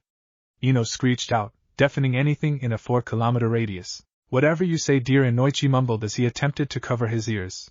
Naruto will be leaving now. I'll be back when your trees are in. Naruto nodded and followed the three as they walked around the house to the front door, waving them off as they walked down the path that would take them back to the village. Turning when they were longer in sight, he began to giggle perversely. Wonder what kind of situation Naruto has gotten himself into now. Naruto thought as he made his way to his room to continue his reading. It didn't take long for the three to reach the shop. The walk home was strange though. Kunoichi gave Ino and Sakura strange looks as they walked, and denied it whenever Ino brought it up, and Sakura was acting stranger. She was what Ino thought as bubbly, something the serious Haruna usually was not. It was something Ino had to ask her friend about. When they had arrived, Ino grabbed Sakura and dragged her, bent on getting some explanations. What the hell is with you, Sakura? Why are you acting all weird? Ino hissed out. Sakura just stared at Ino with a hurt expression before she spoke. I don't know what you're talking about, I wasn't acting weird. Bullshit, you were acting like you was Sasuke all over again. Sakura heaved a sigh before speaking. Ino, okay, I'll admit I was acting strange, but it's for a good reason. And that would be? Don't tell me you forgot about our mission, did you? Ino paused for a moment. Oh shit. I totally forgot about the mission. You're saying, I acted like that on purpose, even going so far to convince Naruto to give us free reign of his bath. Ino was puzzled. Why would we need that? My dear piggy, wouldn't you think it was weird if two beautiful Kunoichi showed up at your door with no reason for being there? You would think something was up, wouldn't you? Ino grinned at what her friend had done. Sakura, you are a genius. Unknown to Naruto, the two Yamanakas and Haruna weren't the only other people who knew where he lived besides his friends. The two figures who watched him had done a good job of keeping themselves concealed as they watched the prior events unfold silently. Well, we've located the target, one voice spoke as it addressed its comrade. Now all we have to do is wait for the perfect moment to strike, the other said with a slight smile. Seeing that their target has gone to sleep, both turned and made their way to the village. The moon's light showing the headbands the two figures wore, a single musical note, on a background of dull gray metal. The next morning, Naruto woke to a strange sensation. It felt like a warm breeze in his left ear, but it wasn't strong. It also seemed to blow in a steady rhythm. Cracking his left eye open, he glanced to the source. There, lying on his other pillow, was Kyubi on his back with his legs splayed open. I so need to get a camera, just for moments like these. Think of the blackmail possibilities. Naruto's thoughts were interrupted when he felt the call of nature. Getting up as quietly as he could, he made his way to the bathroom. Once he relieved himself, he made his way towards the kitchen. He could hear the snores emanating from his friends' rooms as he walked by in his quest for caffeine. Eyes still blurry from waking up, he stumbled towards the kitchen, totally oblivious to his surroundings. Morning, Naruto, a cheery voice said to him as he passed the kitchen table. Morning, Kakashi, Naruto grumbled out as he searched a cabinet for his coffee cup. Then something in his mind clicked, the coffee helped. Turning around, he saw Kakashi eating the remnants of Kisame's culinary attempts. Next to the man were 3 large duffel bags. Kakashi, what are you doing here? The man looked and answered with a mouthful of pastry. The Hokage told me that your test for Jounin rank will take place tomorrow at the arena at 9 a.m. You are to be tested against Hayashi Hyuga in a straight taijutsu match. Well, that's fine and dandy, but it doesn't explain those. Naruto gestured to the bags that lay at Kakashi's side. Well, he did his imitation of a nervous Naruto. I kind of got thrown out of my apartment. Really now? How did you manage that? Naruto asked, waiting for the ridiculous explanation. My landlady found my collection of books. Her being an extreme feminist that she is, said I was a pig of a man, and she wanted me out. So I'm kind of in a bind. I was hoping, you being the nicest, most caring person I know, would find it in your heart to let me stay. Naruto just stared at the man and sipped his coffee. Damn that Kakashi, knowing one of my weaknesses. Fine, you can stay, but you're paying for room and board. You can take one of the empty rooms. I owe you, Naruto. Naruto nodded to him, and worked to finish his coffee. When he reached to pour himself another cup, he heard a knock at his door. Sitting his mug down on the counter, he padded his way to his front door only to find a tired-looking Shikamaru with a rather beat-up Kiba standing there, the latter sporting a large knot on his forehead. Behind them stood Akamaru, who was struggling under the combined weight of their bags. Naruto just looked at them for a moment. What are you guys doing here? Kiba was the first to speak. Kiko kicked my ass out, so I need a place to stay. Naruto turned to Lazy One of the duo. You? I was staying with them. Naruto just heaved a sigh and let them in. Take a room and you're paying for room and board. Kiba, make sure your damn dog doesn't pee on my floors. Hey! Akamaru's housebroken. Whatever, you guys know your way around here better than I do, go pick some rooms. Both men nodded to him and made their way to their rooms, leaving Naruto to return to his coffee. But he didn't even get a chance to put it to his lips before another knock came from his door. This is getting fucking ridiculous, Naruto thought as he stomped over to the door. Only to be greeted by his perverted teacher. Naruto! I need a place to. Oh hell no! Naruto shouted as he slammed the door in the man's face. Only to see him when he turned around. My dear apprentice, your actions wound me. I thought you of all people would be the first to come to my aid. Cut the shit, old man. What do you need? The man looked defeated at the boy's words. I need a place to stay. Naruto just gestured down the hallway and left, leaving Jiraiya to his own devices. Naruto now had a moment to enjoy his coffee.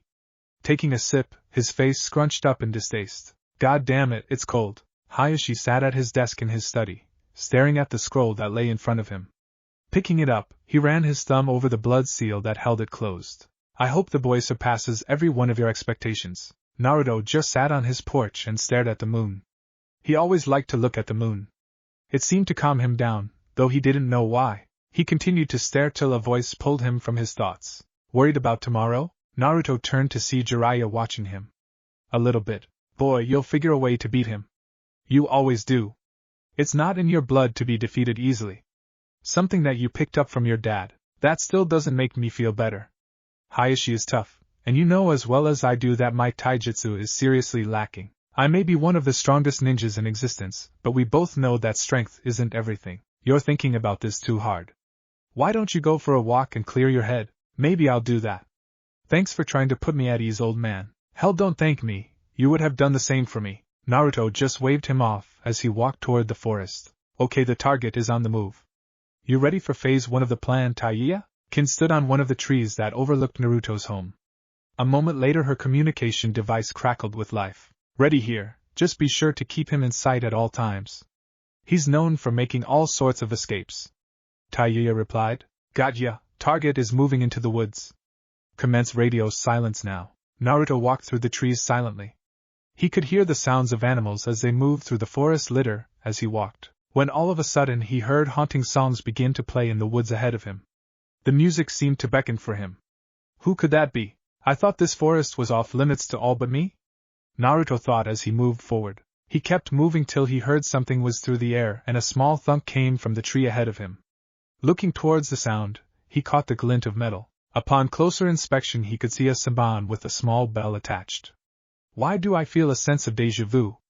Naruto thought as he reached for the bell. It started to ring as Naruto reached for it, and the world went black. Naruto woke up slowly and attempted to move, only to find that his hands and legs were bound. Flexing slightly, he hoped he could break the bindings, only to find his effort was for naught.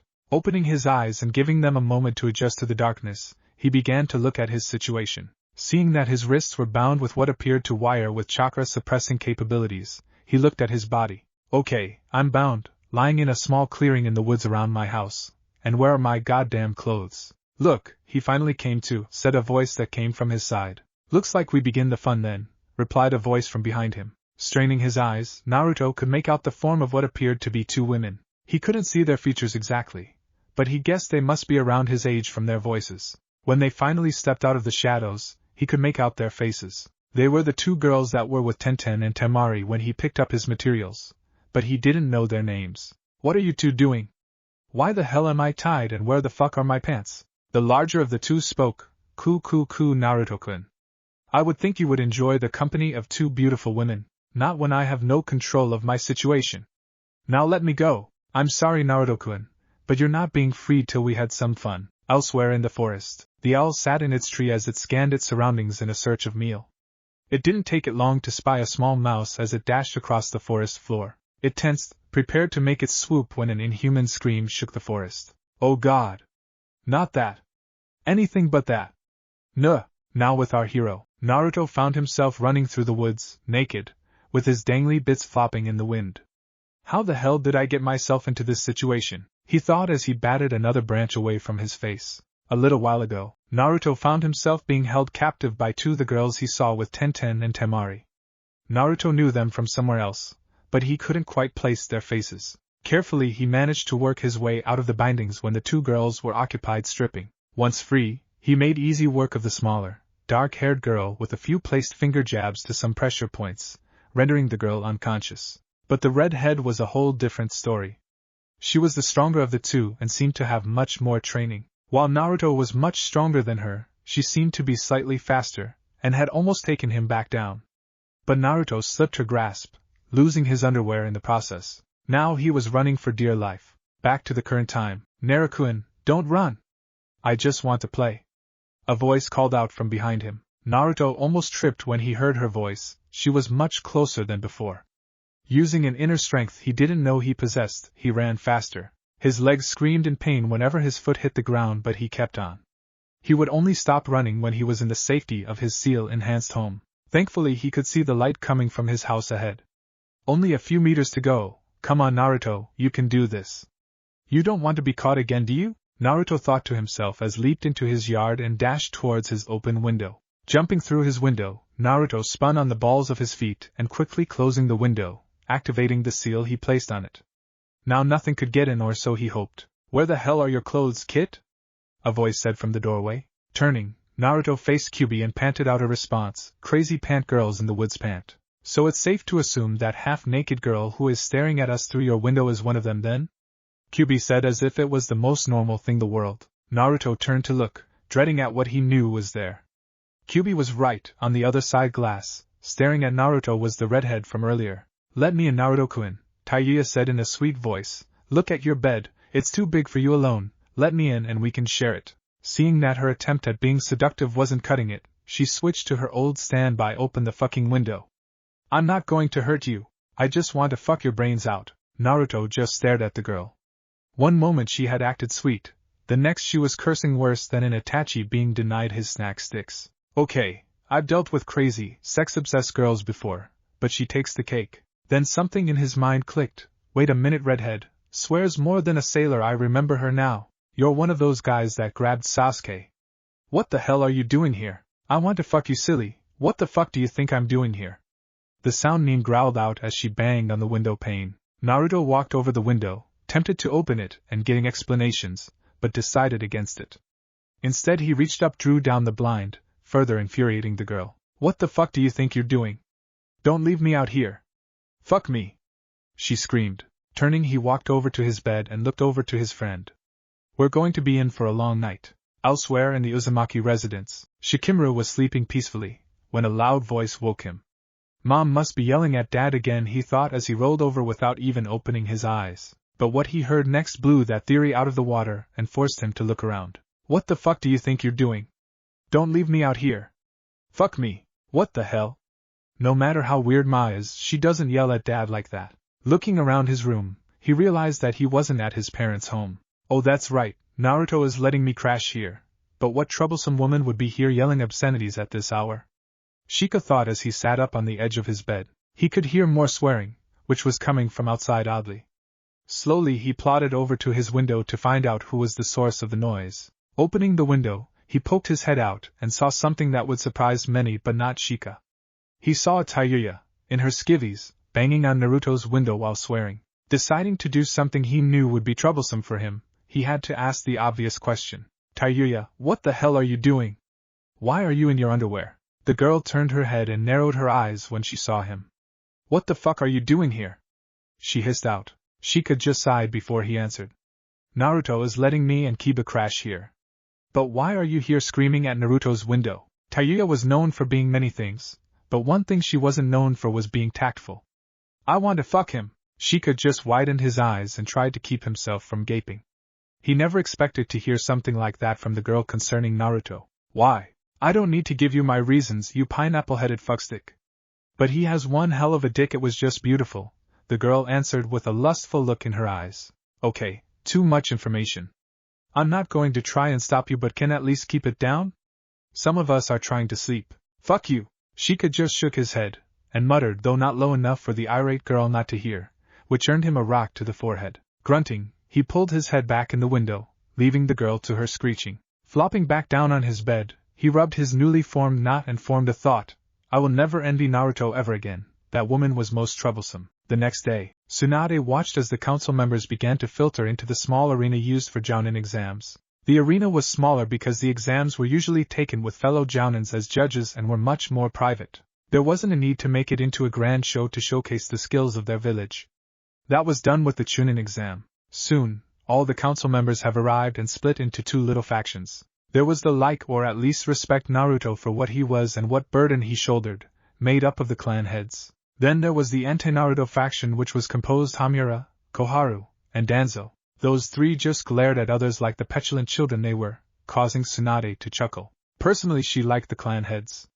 Each of them had their quirks that made them special in a way. Hayashi always seemed to carry himself as the snob that truly befitted a Hyuga, while the Haruno matron was a quite outspoken individual. Then you had Danzo, he bore no clan, but was allowed a place on the council due to his military victories in wars long past. He truly craved a military state, something that was the opposite of what Tsunade's ancestors wanted, and he would try by any means necessary, something that disgusted her to no end. Heaving a sigh and making an attempt to clear her mind from the path of thinking it had taken, Tsunade glanced at her pocket watch. Noting the time, she realized that Naruto had 5 minutes before his test would take place. She prayed that he wouldn't be taking after Kakashi when it came to a serious matter such as this. Her doubts were dissipated when a cloaked individual appeared in the middle of the arena. Naruto couldn't believe he was almost late.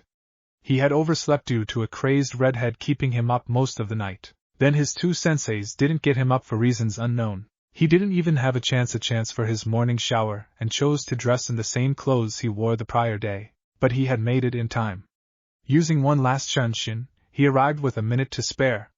Glancing around, he looked for faces that he knew. Immediately he noticed Ino's father standing next to what he assumed were Shika and Chuji's fathers. He also saw Hinata's father looking at him rather intently with a smirk, unnerving him a little bit. Then a woman with bright pink hair drew his eye. Must be Sakura's mom, he thought as he watched her.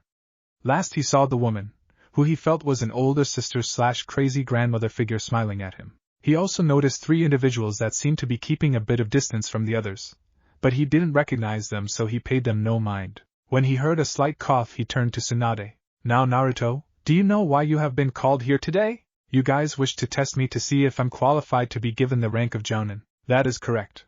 Do you know how you will be tested? Naruto nodded and removed his cloak, showing that he was wearing the same clothes as the day before, as he waited for his opponent to join him on the arena floor. Hayashi stepped down to the arena floor. Looking at the boy, he tried to sum the boy's strengths. Naruto easily stood a head taller than him, and seemed to pack on plenty of muscle, but not in huge amounts. Settling into the Juken stance, he smirked and gestured for Naruto to get ready. He watched as Naruto got into a rough stance similar to the one that was taught in the academy. His stance is very rough. I doubt he trained in taijutsu in his travels and shouldn't be much of a challenge, but he isn't known as the #1 most surprising ninja for nothing. Hayashi wasn't wrong.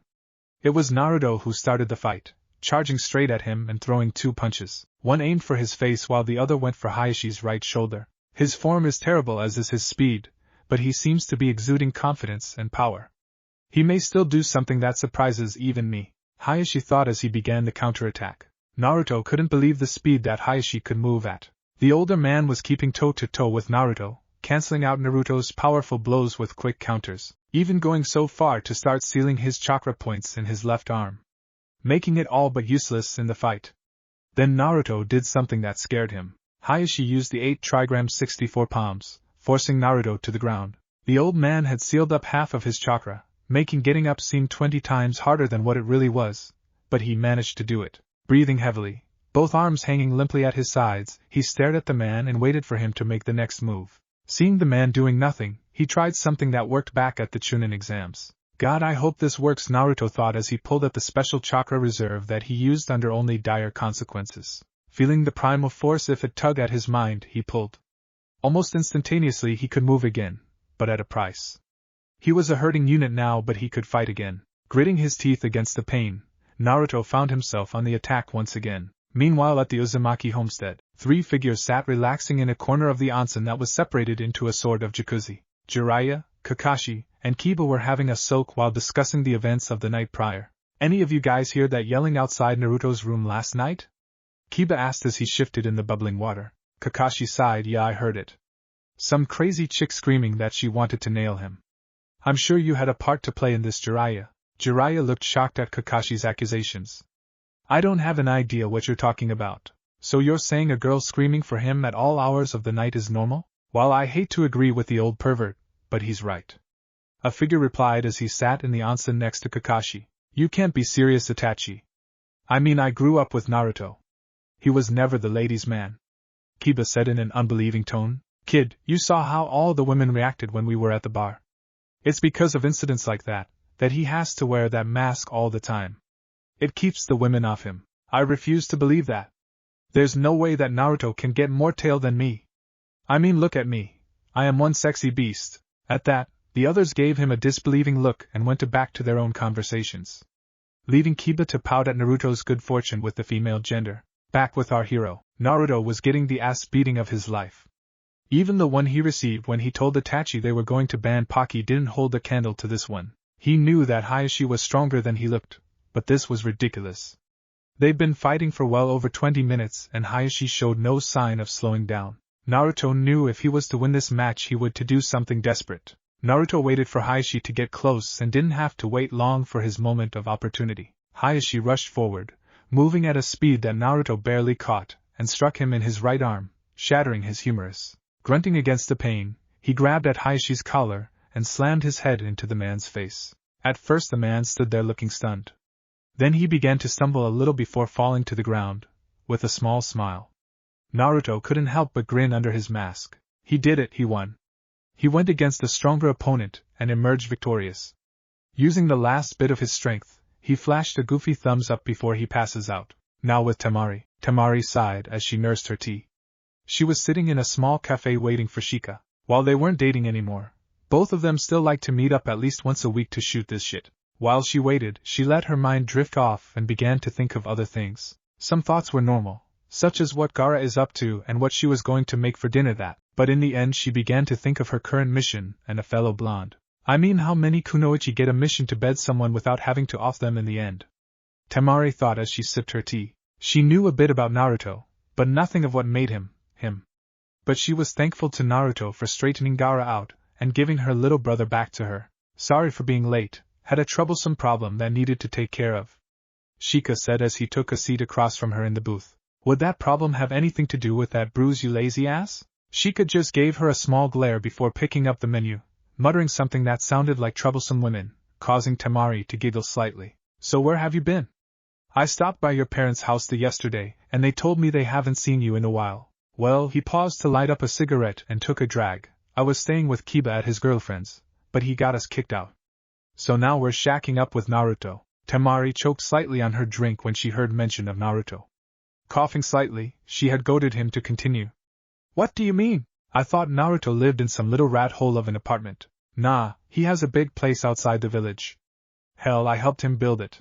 I can't picture that you, the laziest person I have ever met, actually helped build a house. Hey, I take offense to that. I'm not that lazy, only when I want to be. If I recall, one of the reasons we broke up was due to your lazy tendencies. Tamari said and immediately regretted it as the mood turned somber. Deciding to change the subject, she asked the question that's been plaguing her mind since Shika's arrival. So are you going to tell me how you got that bruise? You wouldn't believe me if I told you, Shika grumbled out as he gave the waitress his order. You got to tell me. I'm sure it's a funny story. I don't see how getting a rock to the forehead from Taiyuya can be called funny. Now you have to give me details. Tell me everything that happened. Tamari knew that this would make awesome gossip. Sighing, Shika began to recount the events that happened last night, going so far to give Taiyuya's actual quotes on what she said about Naruto, only pausing when the waitress arrived to take their orders. At first she didn't believe it, but her rational side kicked in. That does sound like something Taiyuya would do, and that's how I received this bruise. Shika said as he finished his story. Well, I can't say I feel sorry for you. She paused as the waitress placed their food in front of them. After saying a small thank you, she continued with the conversation. So tell me, what it's like living with Naruto. Shika sat there for a moment to think before answering, eating a fry in the process. I would say it definitely isn't troublesome at all. It's kind of fun if you can look past his roommates. Roommates? Well, Kakashi and Jiraiya are living there now along with Itachi and Kisame. Itachi as in Itachi Uchiha and Kisame? The two S-class missing neens? Tamari asked in disbelief. Yeah, but they're cool if you get to know them. Itachi is a pretty good guy as well as one of the best damn shogi players I have ever met. And Kisame can bake one hell of a cake. Shika's comment about the ex-Miss Neen caused Tamari to burst into a fit of giggles when she heard about Kisame. You're telling me that one of the deadliest men in existence bakes? She asked before another bout of laughter took hold. What can I say? The man makes a mean bran muffin. Shika said, trying to hold in his own laughter. So tell me, what's Naruto like? Is he still that annoying, loud-mouthed that he was when I last saw him? He's nothing like the brat he used to be. Now he's a completely different person. He's quiet, mature, even though he's a bit of a perv if those books he reads are any indication. Tamari just stared at her friend. She stopped giggling and was now trying to contain her feminine anger. If there was one thing she hated, it was a pervert. Mission be damned. I'm going to kick his ass. You okay, Tima? Your eye is twitching? Shika asked with concern on his face. Oh, I'm fine, she said, drawing out the fine. You don't look fine. You look like you're about to kill someone. Shika, can I ask you a small favor? She asked in a voice that dripped sweetness. Tima, you know I would do anything for you, as long as it's within reason. I want to meet with Naruto. Back with our hero after the ass beating of a lifetime, Naruto woke to find himself in an unfamiliar room. Glancing from side to side, he could tell that he wasn't in the hospital as he usually ended up when he passed out in a fight. He could see that it was finished in a soft style instead of a sterile white. Peach-colored paint covered the walls while a rich green carpet covered the floor. Naruto further examined the room before noticed someone enter. What do you want, Ero-senin? Well, Tsunade sent me in here to inform you that you're wanted in the council chambers. I take it that I passed the test? Don't know for certain, but most of the council was smiling, even Hayashi. Jiraiya paused to shudder slightly. He creeped me out. Lead the way, you perverted bastard. Jiraiya glared at him but didn't say anything. Turning on his heel, he walked out the door he came in with Naruto in tow. As they walked, Naruto realized that he must have been placed in one of the spare rooms in the Hokage Tower. After a few minutes of walking, the two found themselves standing in front of the two doors that led to the council chambers. Releasing the breath that he didn't even realize that he was holding, he pushed the doors open and entered the room. Somewhere in Konoha, Hanabi was searching the village for our blonde hero but could find no sign of him. Earlier that day she had spent a few hours with her sensei, trying to get tips on how to seduce a certain man. What she got was some tips and then some. Now she was sure that it would take years of psychological help to suppress the images that Anko and unknowingly planted in her subconscious. I mean, did she seriously have to show me how to suppress my gag reflex? Hanabi thought to herself as she jumped looking for her crush. On the way down the dirt path road, Shika sighed for the 30th time as he walked towards home. He wasn't sure why he agreed to bring Tamari with him to meet Naruto. He wasn't even sure why she had the sudden interest in him now, but he wasn't going to worry about it now. After all, he had a relaxing bath waiting for him. Tamari couldn't believe her eyes. This is Naruto's home? It's bigger than Gaara's, she thought as she stared at the immense home. She couldn't help being impressed by its size, but it had another endearing quality. It wasn't extravagant. She wanted to stare longer, but Shika began to pull on her arm, forcing her to follow him as he walked toward the front door. Stopping at the door, he turned to her. Naruto's currently taking a test to see if he can make jounin. So he should be home in a couple hours at most. So I thought I'll give you a small tour, and then we could play a few games of shogi while we wait for him to return. Didn't know Naruto was a chunin. Sounds like a plan. Shika nodded and turned back to the door and began to open it, opening it just in time to get an eyeful of naked Kiba as he walked by. Seeing this, Shika quickly shut it, and turned to a wide-eyed, blushing Tamari. Could you give me a minute? I need to straighten something out really quick. Tamari nodded dumbly, not really paying attention to what he was saying.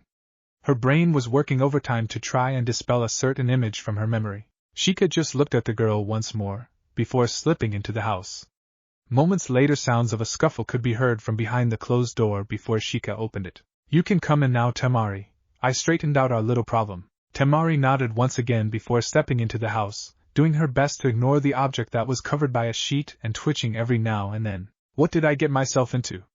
She thought as she followed Shika. In the council chambers, Naruto stood before the council once again, but he noticed that there were a lot more people there than there was. The newcomers looked at him with contempt, and he could hear them muttering, while the clan heads looked at him impassively. Well, all of them but Hayashi. He was smiling at Naruto, and Jiraiya was right, it was creepy. Leaning over, he whispered into Jiraiya's ear. What's the deal with the extra people? They don't look like ninja. They're not. Those people are the civilian portion of the council. I have no idea why they were called here. You don't need their opinion if you made jounin or not. Someone must have called them. Maybe Tsunade is finally going to reveal your heritage. What? Naruto hissed out. She told me I would be the one to reveal it whenever I felt people were ready. And when would that be? When I'm Hokage. I mean, how would you feel that the person, who you thought was hell incarnate and treated like trash since he was born, and became the strongest ninja in the village, also turned out to be the son of the man who saved them with his sacrifice? You've been practicing saying that, haven't you? Jiraiya deadpanned. Shut up. He thought so. Naruto was contemplating strangling his mentor right there, but Tsunade's voice brought him out of his thoughts of murder. This meeting of the council has been called to order to discuss the results of the test Hayashi-san placed on Naruto Uzumaki to see if he's worthy of the rank of jounin. As soon as she said those words, uproar came from the civilians, much to Naruto's distaste. Tsunade-sama! You can't be serious? That abomination shouldn't be a ninja, much less be made into jounin. A fat man yelled. Tage, I'll give you one warning. You are to be quiet unless you have something important to say, and I have a question, what are you and the rest of the civilian council members doing here? You have no say in militaristic matters. We received a message that we are to be here. Who was the message from? Tsunade asked curiously. It was Hayashi-sama. Tsunade turned from the man to look at Hayashi. What are you planning? Tsunade thought as she watched him carefully. He just sat there smiling. Whatever, Tsunade sighed out. Now back to business. All in favor of promoting Naruto to jounin? Immediately all the clan heads voted their approval, much to the dismay of Danzo and the others. Their votes wouldn't be enough to prevent Naruto's advancement. Tsunade smiled at the results of the vote. Turning to Naruto, she grinned widely. Looks like you're a jounin brat. Congratulations. After this meeting, gather your two friends and come to my office so you can receive your vests. Naruto just grinned. He was tempted to jump for joy, but he didn't want to make himself look like an ass in front of all these people. He felt a hand smack his back and turned to see a grinning Jiraiya. You did well, boy. You made your father proud today. Thanks, old man. If it wasn't for you and the others, I wouldn't have been able to do it. Jiraiya looked at him, feeling tears coming to his eyes. Well, now that you're a jounin, I think both of us should go out and celebrate in our own special way later. You mean, hee, make sure to bring the telescope. Both of the men began to giggle perversely, drawing the attention of everyone in the room. Even Tsunade couldn't draw her gaze away from them. She was about to walk over when Hayashi called to her. Hokage, there is one more thing that has to be dealt with before Naruto can leave. What do you mean, Hayashi? Tsunade asked. I have something that I have to give Naruto, Hayashi said as he pulled a scroll from his sleeve. Naruto, could you come here for a moment? Naruto hesitated for a second before walking over to him. What do you need of me, Hayashi-sama? Naruto, I was told by your father to give this scroll to you when you reached the rank of jounin. Minato gave this to me the night before he died in the battle. What's in it? I don't know, my boy. It has a seal on it that only a blood relative could remove. Must be important enough to warrant a blood seal though. Naruto looked at the man once more before looking down at the scroll. It was very simple looking if you looked past the intricate seal. Curiously, he bit his thumb and pressed some blood to the seal, resulting in a large puff of smoke and the sound of cloth and metal hitting the floor. Naruto waited for the smoke to clear before reaching down to pick up what fell from the scroll.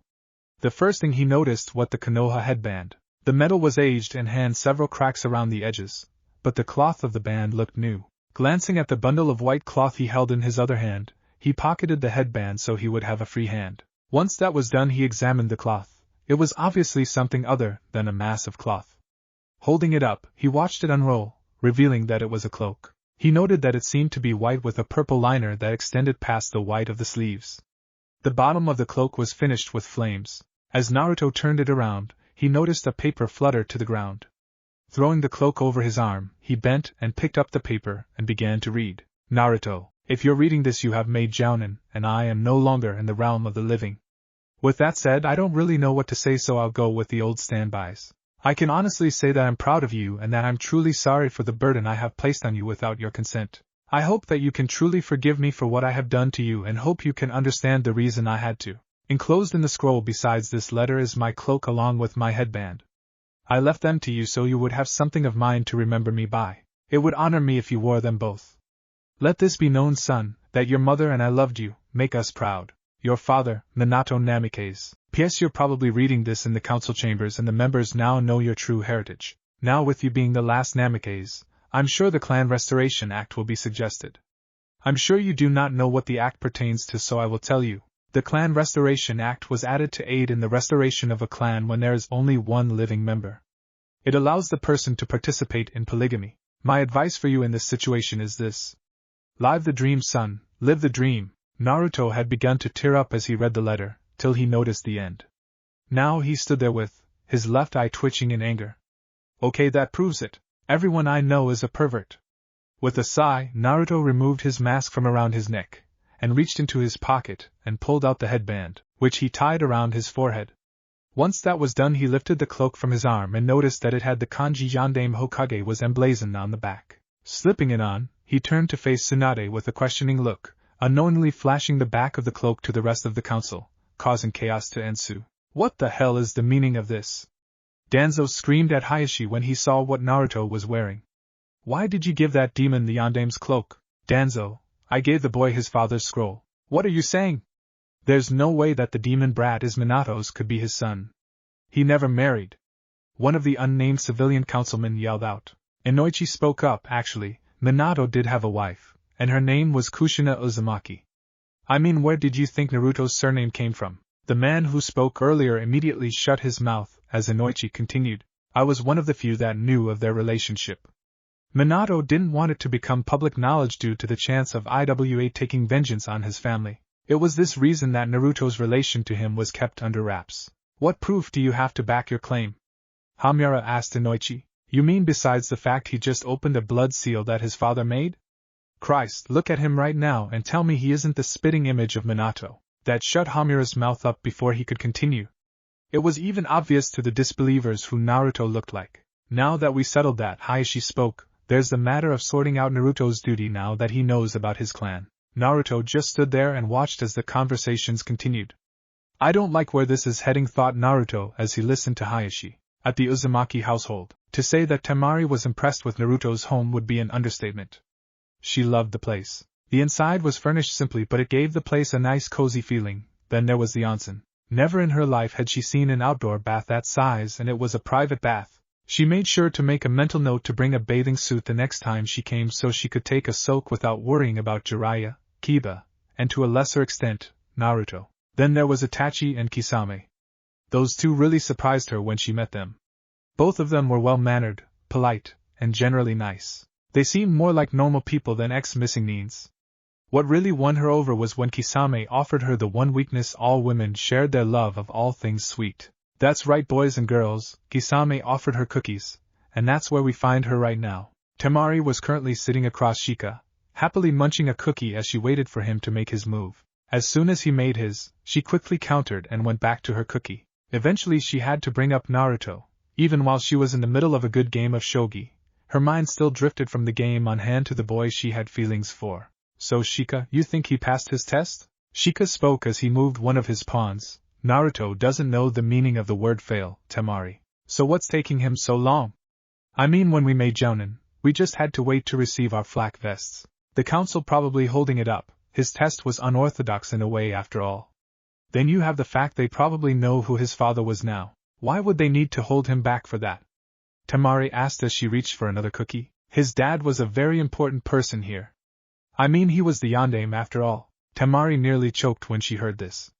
You mean Naruto is a Namikaze? Yeah, I didn't know it till I stumbled across some paperwork when I was a Jounin intern at the Hokage's tower. Can't believe I didn't figure it out sooner.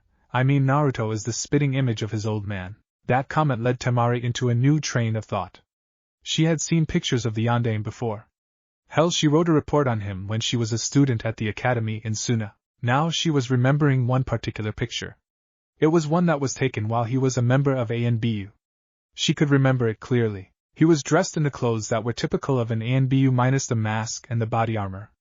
With that image she planted the images of what she knew and saw from Naruto. First she added Naruto's whiskers to the face, then the tattoos and seals slowly inked their way onto the bare flesh. A moment later the change was complete. Now Tamari studied the image, ignoring the blush that came to her face. As she pondered, she felt warmth develop in her abdomen along with a release of some sort. Shifting her legs slightly, she could feel something slick on her thighs. Quickly realizing what had happened, she felt her blush increase tenfold. Hope Shika doesn't notice, and notice he did. I know that blush, she's thinking of something perverted. Naruto, I worry for you, my friend, Shika thought as he moved his queen to take her king. Checkmate. What? Tamari mumbled as she was brought from her thoughts. Looking down at the board, she saw that Shika won. With a grunt of disapproval she resorted to glaring at him. Hey now, it wasn't my thought, you were distracted by naughty thoughts.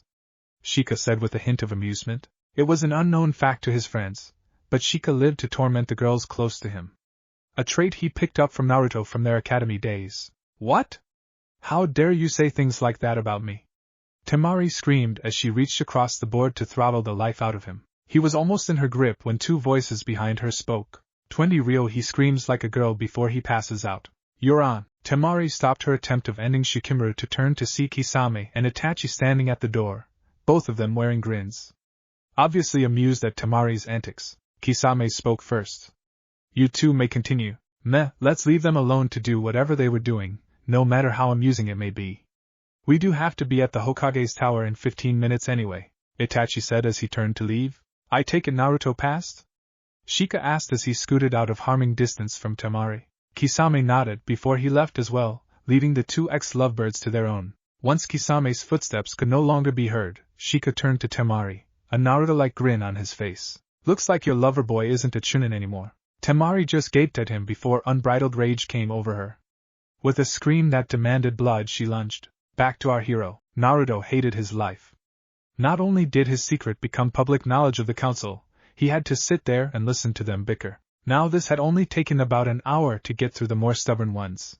When that was over, he had to listen to his so-called newfound duties as the last Namikaze. He would have to take over his family's position among the clans and was forced to agree with some of the terms. He had to sit through any meeting that happened while he wasn't in the middle of a mission, much to his dismay. He also had to agree to use Namikaze as his surname, which really wasn't that big of a deal to him. Then one of the civilian idiots brought up the one thing he hoped they would overlook.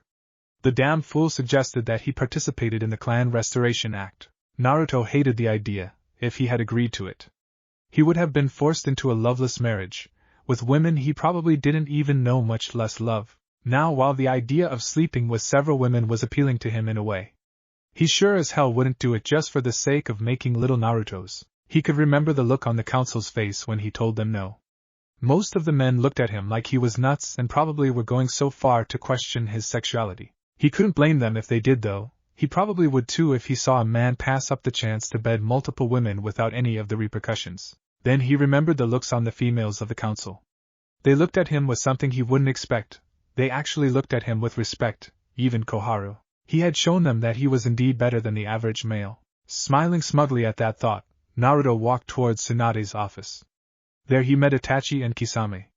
After getting the obligatory congratulations out, they entered. Tsunade sat at her desk filling out the paperwork that would reinstate Naruto as a Konoha nin when the doors to her office opened, revealing a grinning trio. Gesturing to the 3 vests she laid on the sofa. There are your vests, congratulations. That's all you have to say?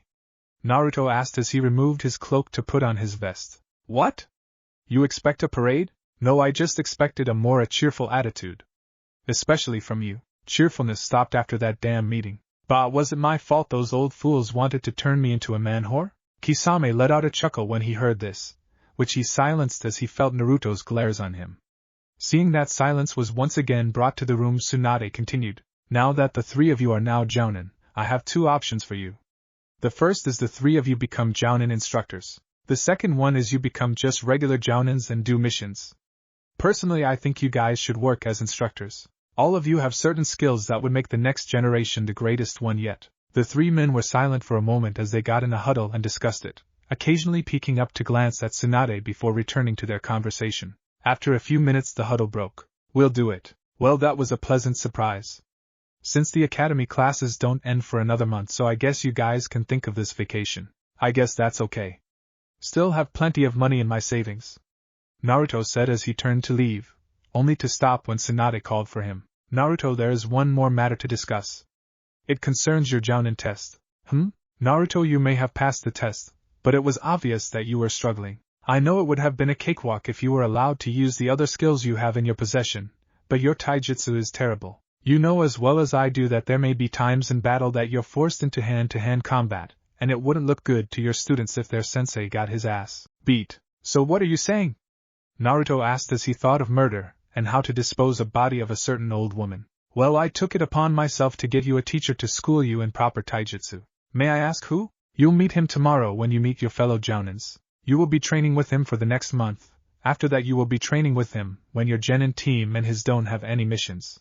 With that said, you can leave now, but I need to speak with Itachi and Kisame privately. Naruto glanced at her, then to his friends before heading home. He had a hot shower and a relaxing night of reading waiting for him when he got back. Once Naruto could no longer be heard, Tsunade reached into her desk and pulled out 2 headbands and tossed them to the pair in front. Now you 2 are officially Konoha nin, but that wasn't all I needed to speak to you 2 about. Now, Jiraiya, would you mind coming out? Tsunade asked the wall that was behind her. Jiraiya released the jutsu, revealing that he was in the room the whole time, before breaking into a shit-eating grin.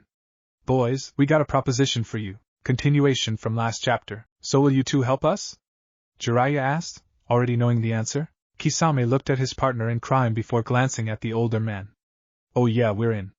This is too good of blackmail material to let slip through our fingers. After this was said, the two ex-Akatsuki members began to laugh, which Tsunade and Jiraiya joined in. Now this wasn't a happy, joyful laugh. This was a laugh that every stereotypical supervillain did when they plotted to blow up the planet. Let's just agree it wasn't the most comforting thing to hear. Same time as the evil laughter, but outside the newly renamed Namikaze household. Naruto was reaching for his door when he shuddered. Now this was a new experience for our hero. He often received chilling feelings, but he never openly shuddered before. I sense a disturbance in the force, Naruto thought as he entered his home. The first thing he noticed was the two piles of bloody flesh that seemed to be playing cards with Kyubi at his kitchen table. Upon closer inspection, he realized he was just looking at Shika and Kiba. What the hell happened to you two? Naruto asked as he placed his cloak over the back of one of the chairs. Shika and Tamari both answered at the same time. Naruto mumbled out as he walked over to the fridge to get a drink. Tamari was here? Shika nodded as he sat his straight flush down on the table. She wanted to see you, so I invited her over. Still doesn't explain the beating, Shika.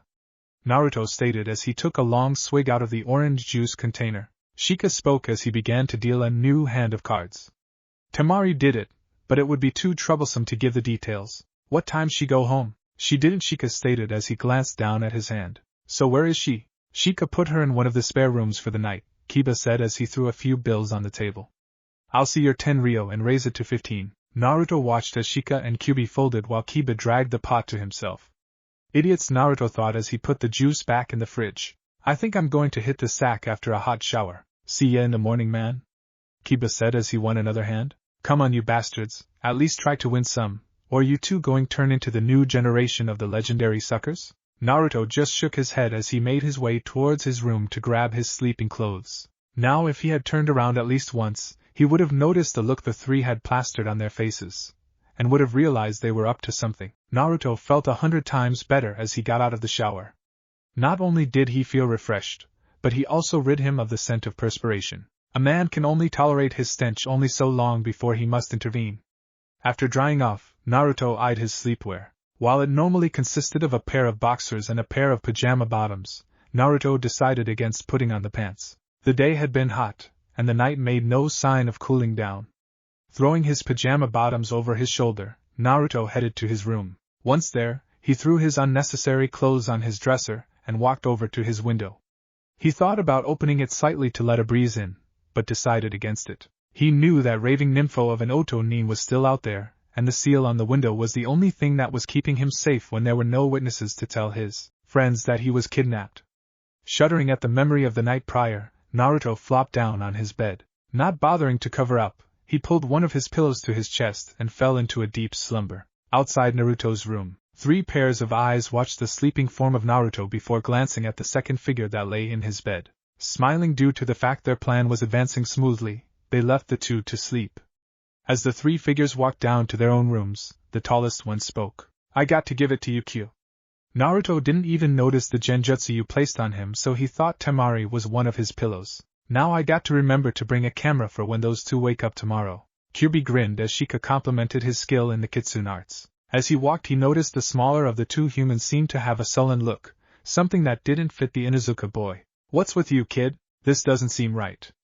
I mean, it's going to be funny and all in the morning, but what if Tamari seriously hurts Naruto?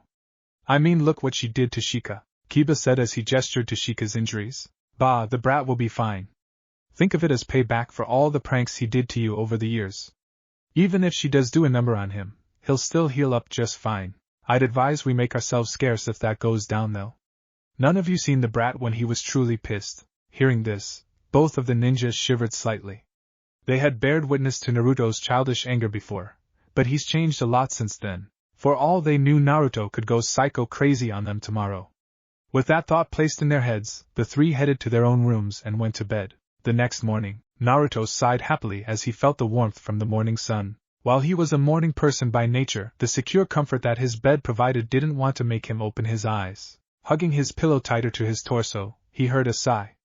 Okay, as far as I know, pillows don't sigh, Naruto thought to himself. As he wrapped his fingers on his pillow, this caused the pillow to giggle sleepily. Okay, now I know pillows don't giggle, will that weird one Jiraiya has does, but I sure as hell know that isn't in my bed. Naruto opened his eyes in time to see a sleeping Tamari in his arms. But like all things good, they must come to an end. Naruto had just enough time to form one thought before a fist collided with his face. Is she wearing my shirt? Tamari had the best night of sleep in a long time. It started with a bed that seemed as soft as a cloud that also had a pleasant scent. Then she felt the presence of someone who made her feel safe, something she hasn't felt since her mother's death. With these factors together, it didn't take her long to feel the sweet embrace of sleep. Now she was in for a true surprise come morning, especially when she felt herself being held in a pair of arms that exuded protectiveness. Slowly sighing, she felt herself settle into the stranger's arms. When she felt a few fingers wrap over her most ticklish spots, she couldn't suppress the giggle that burst forth. Opening her eyes, she saw the owner of the arms that held her and the source of the tickling. Lying next to her was the man she saw in the hardware store, who she later found out was the focus of her mission. Taking a moment to study the features of his face, Tamari soon realized the position she was in. It was more akin to lovers than two distant friends, if they can even be called that. They were more like acquaintances, and that sure as hell didn't help her situation. So she did what every woman in the Nereverse did. She slugged the closest offending male, which unfortunately was our hero. What the hell hit me?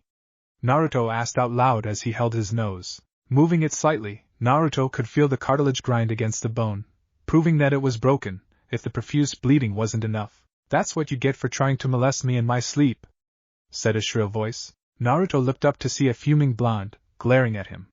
Examining her further, he saw that she was indeed wearing one of his old shirts, which was much too small for him and didn't even go past the girl's waist, allowing him to see her boy short-style panties. Once that sight was forever banked away for future reference, his brain went to work on a witty reply. I molested you? You're the one that was sleeping in my bed. Now I want to know how you hid yourself from me last night. I know, sure as hell, that you weren't there when I went to sleep. Naruto yelled. Tamari just stood there, not speaking a word.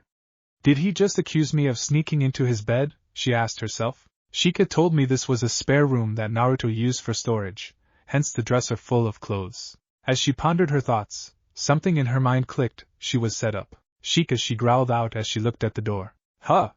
Naruto questioned as he shoved tissues in his nose, hoping it would staunch the blood. Shikimura told me this was a spare room that I could use for the night. Seems like the resident genius set us up, Tamari said as she cracked her knuckles. Naruto just sat there on the floor taking in what Tamari told him.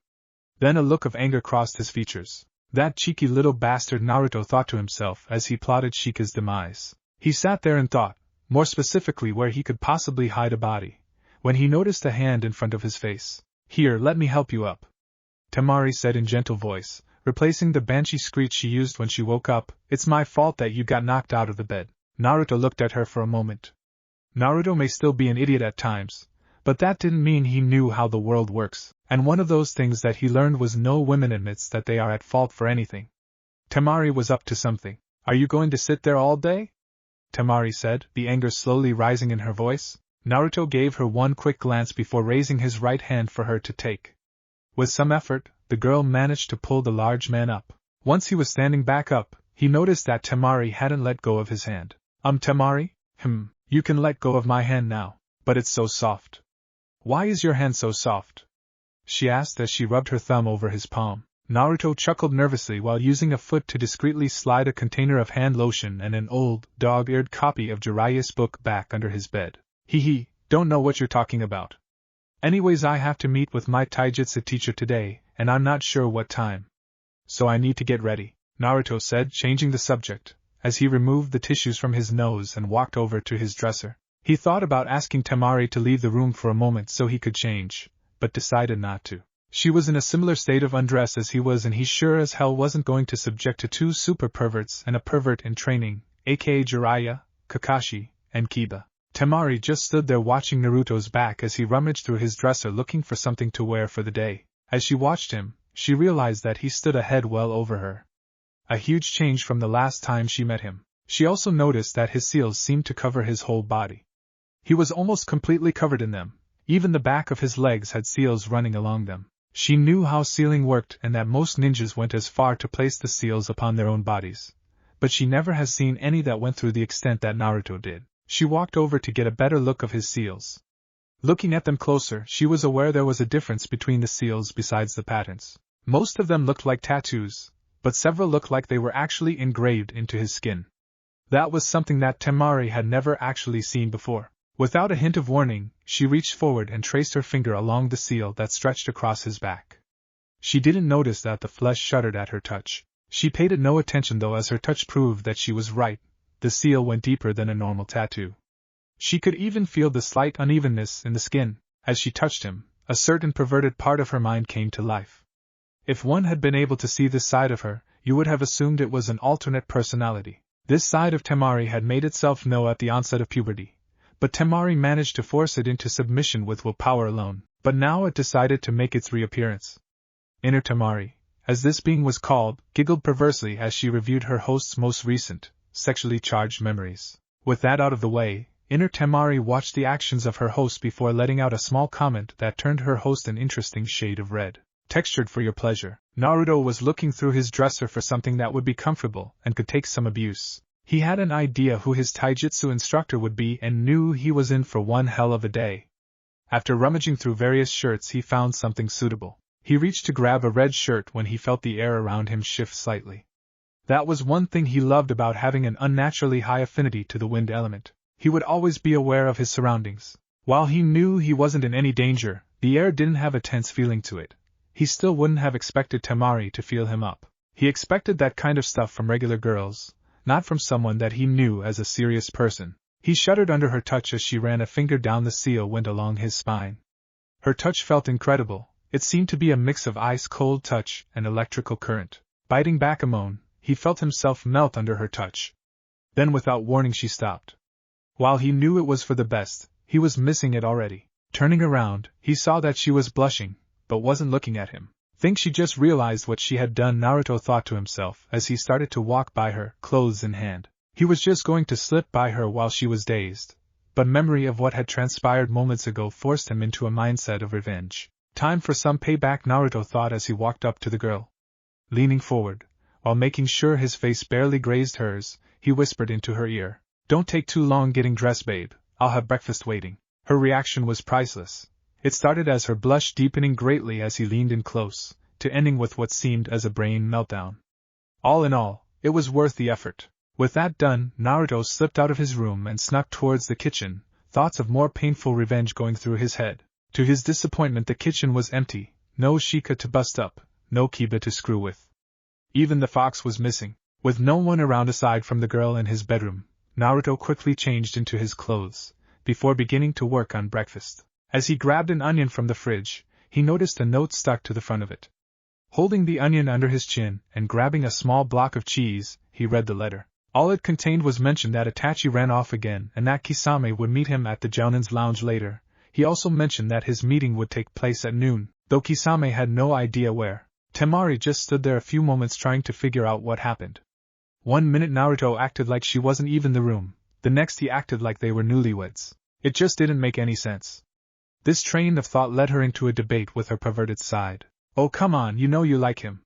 You even forgot to berate him for his perverseness. What are you talking about?" "I'm just here to work on the mission, the fact that he's incredible looking," Tamari said mentally before realizing what she just let slip. "Not that it matters," she quickly added. "Ha! I knew you had it for him, not that I can blame you. You saw his body, all you need is a little honey, whipped cream and you're set. You know I'm right." Tamari just blushed deeper and willed her other side back into whatever abyss it had been in for the last 10 years. Once she could no longer feel its presence, she quickly got dressed and left the room to meet with her host. As she shut the door, she caught a scent that was heavy in the air. At first it seemed strong and assaulted her, but as she got used to it she could discern what it was. The strongest was the scent of onions, followed by butter. There was something else but she couldn't place it. Walking into the kitchen, she was greeted with a sight she would never have believed was possible. There, sitting at the table was Naruto, who was hidden behind a newspaper aside from a tuft of hair that peeked over the top. She noticed movement, and expected Naruto to greet her, but he just reached for a cup of what appeared to be coffee. As she looked on she took notice of what laid on the table. She saw a plate with an omelet that was made with onions and shredded cheese. Next to it laid 2 pieces of toast with a small jar of preserves. Beside it was a simple glass of orange juice. No way did Naruto make this all. Last I heard he was an all-time ramen freak. You going to stand there all day or you going to sit down and eat before your food gets cold? Naruto said, not even looking away from his paper. Tamari quickly sat down and looked at her food waringly. It looked okay, but it could look like it belonged in a 5-star restaurant and still tastes like garbage. Deciding to forego the chopsticks for the fork and knife beside the plate, she cut a small piece and lifted it to her mouth before she glanced at the man who sat across from her. Did you make this? She watched as the paper shifted so she could see a pair of blue eyes looking at her, one of the eyebrows twitching slightly in what can be only anger. Naruto looked at her for a moment before he spoke. Do you see anyone else here to make you breakfast? Tamari gave the man a quick glance before she placed a bit of food in her mouth and chewed slowly. As soon as she swallowed, she quickly cut another piece and threw all the Kunoichi-like grace to the wind, eliciting a chuckle from Naruto as he watched her eat with reckless abandon. I take it you like? Naruto said around a smile.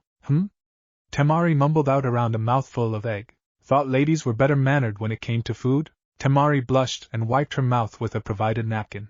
She straightened out to look more proper, but a burp ruined the effect. This of course got our resident cook/hero chuckling louder, which only added fuel to the fire that was Tamari's face. I didn't know you could cook so well, Tamari said as she nibbled on a piece of toast, hoping the change in subject would relieve some of her embarrassment. Learn from the best, Naruto said as he sat his paper down before grabbing Tamari's other piece of toast. I take it Kisame taught you. You could say that, Naruto said as he thought back to his first teaching session with Blue Skin Man. 6 years prior, the camp was neat as it always had been. Kisame was a bit of clean freak while the Uchiha was, in a word, a pig. There, next to the fire sat 2 men. The larger of the 2 sat there staring into the fire for a few moments before he spoke. Naruto, my boy, I think it's time to learn to truly fend for yourself. The smaller of the 2 instantly perked up. You mean you're going to train me in the use of some new cool jutsu? No, was the man's simple reply. What? I'm going to teach you how to cook. You can't be serious. I already know how to cook. Putting a kettle on the stove to boil is not cooking, Naruto. Naruto just scowled at the man. It was like experiencing the training trip with Jiraiya. He helped that old bastard with his research more than he actually trained. He was hoping this wouldn't be a repeat of that. So what are we going to do? Kisame just smiled and reached into his cloak, pulling out a package wrapped in brown paper. Unwrapping it, he revealed it contained 2 large chunks of meat that looked like they literally came from the animal only minutes before. Step 1. Ingredients preparation. Now these, Naruto, are beef tenderloins, Kisame said as he gestured to the 2 pieces of meat. As you can see, these are far from being ready to eat. I'm going to show you how to trim them in preparation for consumption. Naruto just gave the man a funny look but didn't speak.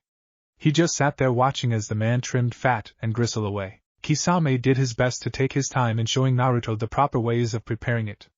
Taking his time, he explained what he was doing, and what he was trimming off. After a few minutes' work, Kisame presented with Naruto with perfectly prepped tenderloin. Now Naruto, I showed you how to do this and want you to do the same thing to the other piece of meat, while I go retrieve some water. Naruto just looked down at the piece of meat before looking at Kisame's retreating form, giving the piece of meat one more glance before he took a kunai from his pouch and began to work. It didn't take long for Kisame to return with a pail of water.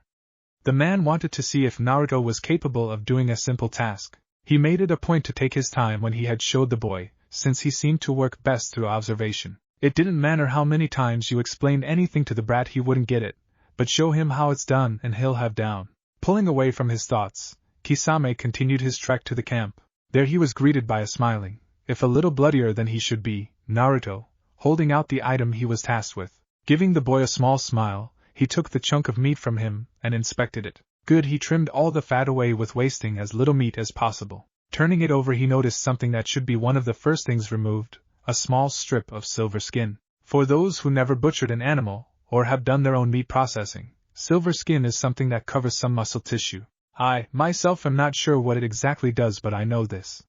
If you leave it on and cook it, it will become very tough and sometimes even shrink. Either way, it's not something I would want to eat. Heaving a sigh, Kisame prepared himself to do what his mother did to him when he messed up in the kitchen. That was to smack some sense into him, either with a wooden spoon or even a fish. Raising his arm, the piece of meat in hand, he began to give his lesson. Back to the present, Naruto shivered slightly as he remembered Kisame's cooking lessons. This, of course, drew the attention from the young women across from him. You okay, Naruto-kun? Kun? The blonde-haired man thought to himself as he looked at the girl. I'm fine, was just thinking of the past. By the way, how was your breakfast? It was delicious. I honestly wouldn't mind eating this every morning. Naruto smiled at the compliment, while being completely oblivious to what she could possibly be insinuating. Well, I'm glad you appreciate it, unlike others, Naruto said as he thought of Kiba. The goddamn mutt ate anything with equal abandon. Sighing as he thought of his friend and now roommate, he got up and cleaned off the table, unaware at the pair of eyes that were staring at his back intently. Tamari watched as Naruto worked, dumping the scraps into a waste bin and began to wash the dishes. He can cook, he can clean, Christ, he's perfect boyfriend material. You got that right, sister, a cheerful voice said as it agreed with her. What are you doing back out? You think you can keep me contained with all these naughty thoughts going through your head? You're in for another thing. I take it you're going to be around a lot more, Tamari deadpanned. You know it, but enough worrying about me. If I were you, I would focus on the blonde Adonis that's sitting across from you now. Tamari glanced to see her inner self wasn't wrong, as she saw Naruto sitting back across from her, drinking another cup of coffee and watching her. After finishing his coffee, he returned to looking at his guest. She seemed to be deep in thought at the moment, allowing him to look at her face. She had changed greatly in the years that Naruto hasn't seen her. She used to have rounder features, something common in with many 15-year-old girls. Now she was left with a face of pure beauty, high cheekbones with skin that was slightly tanned, all without a blemish or minor scars, a sign of her skill as a kunoichi.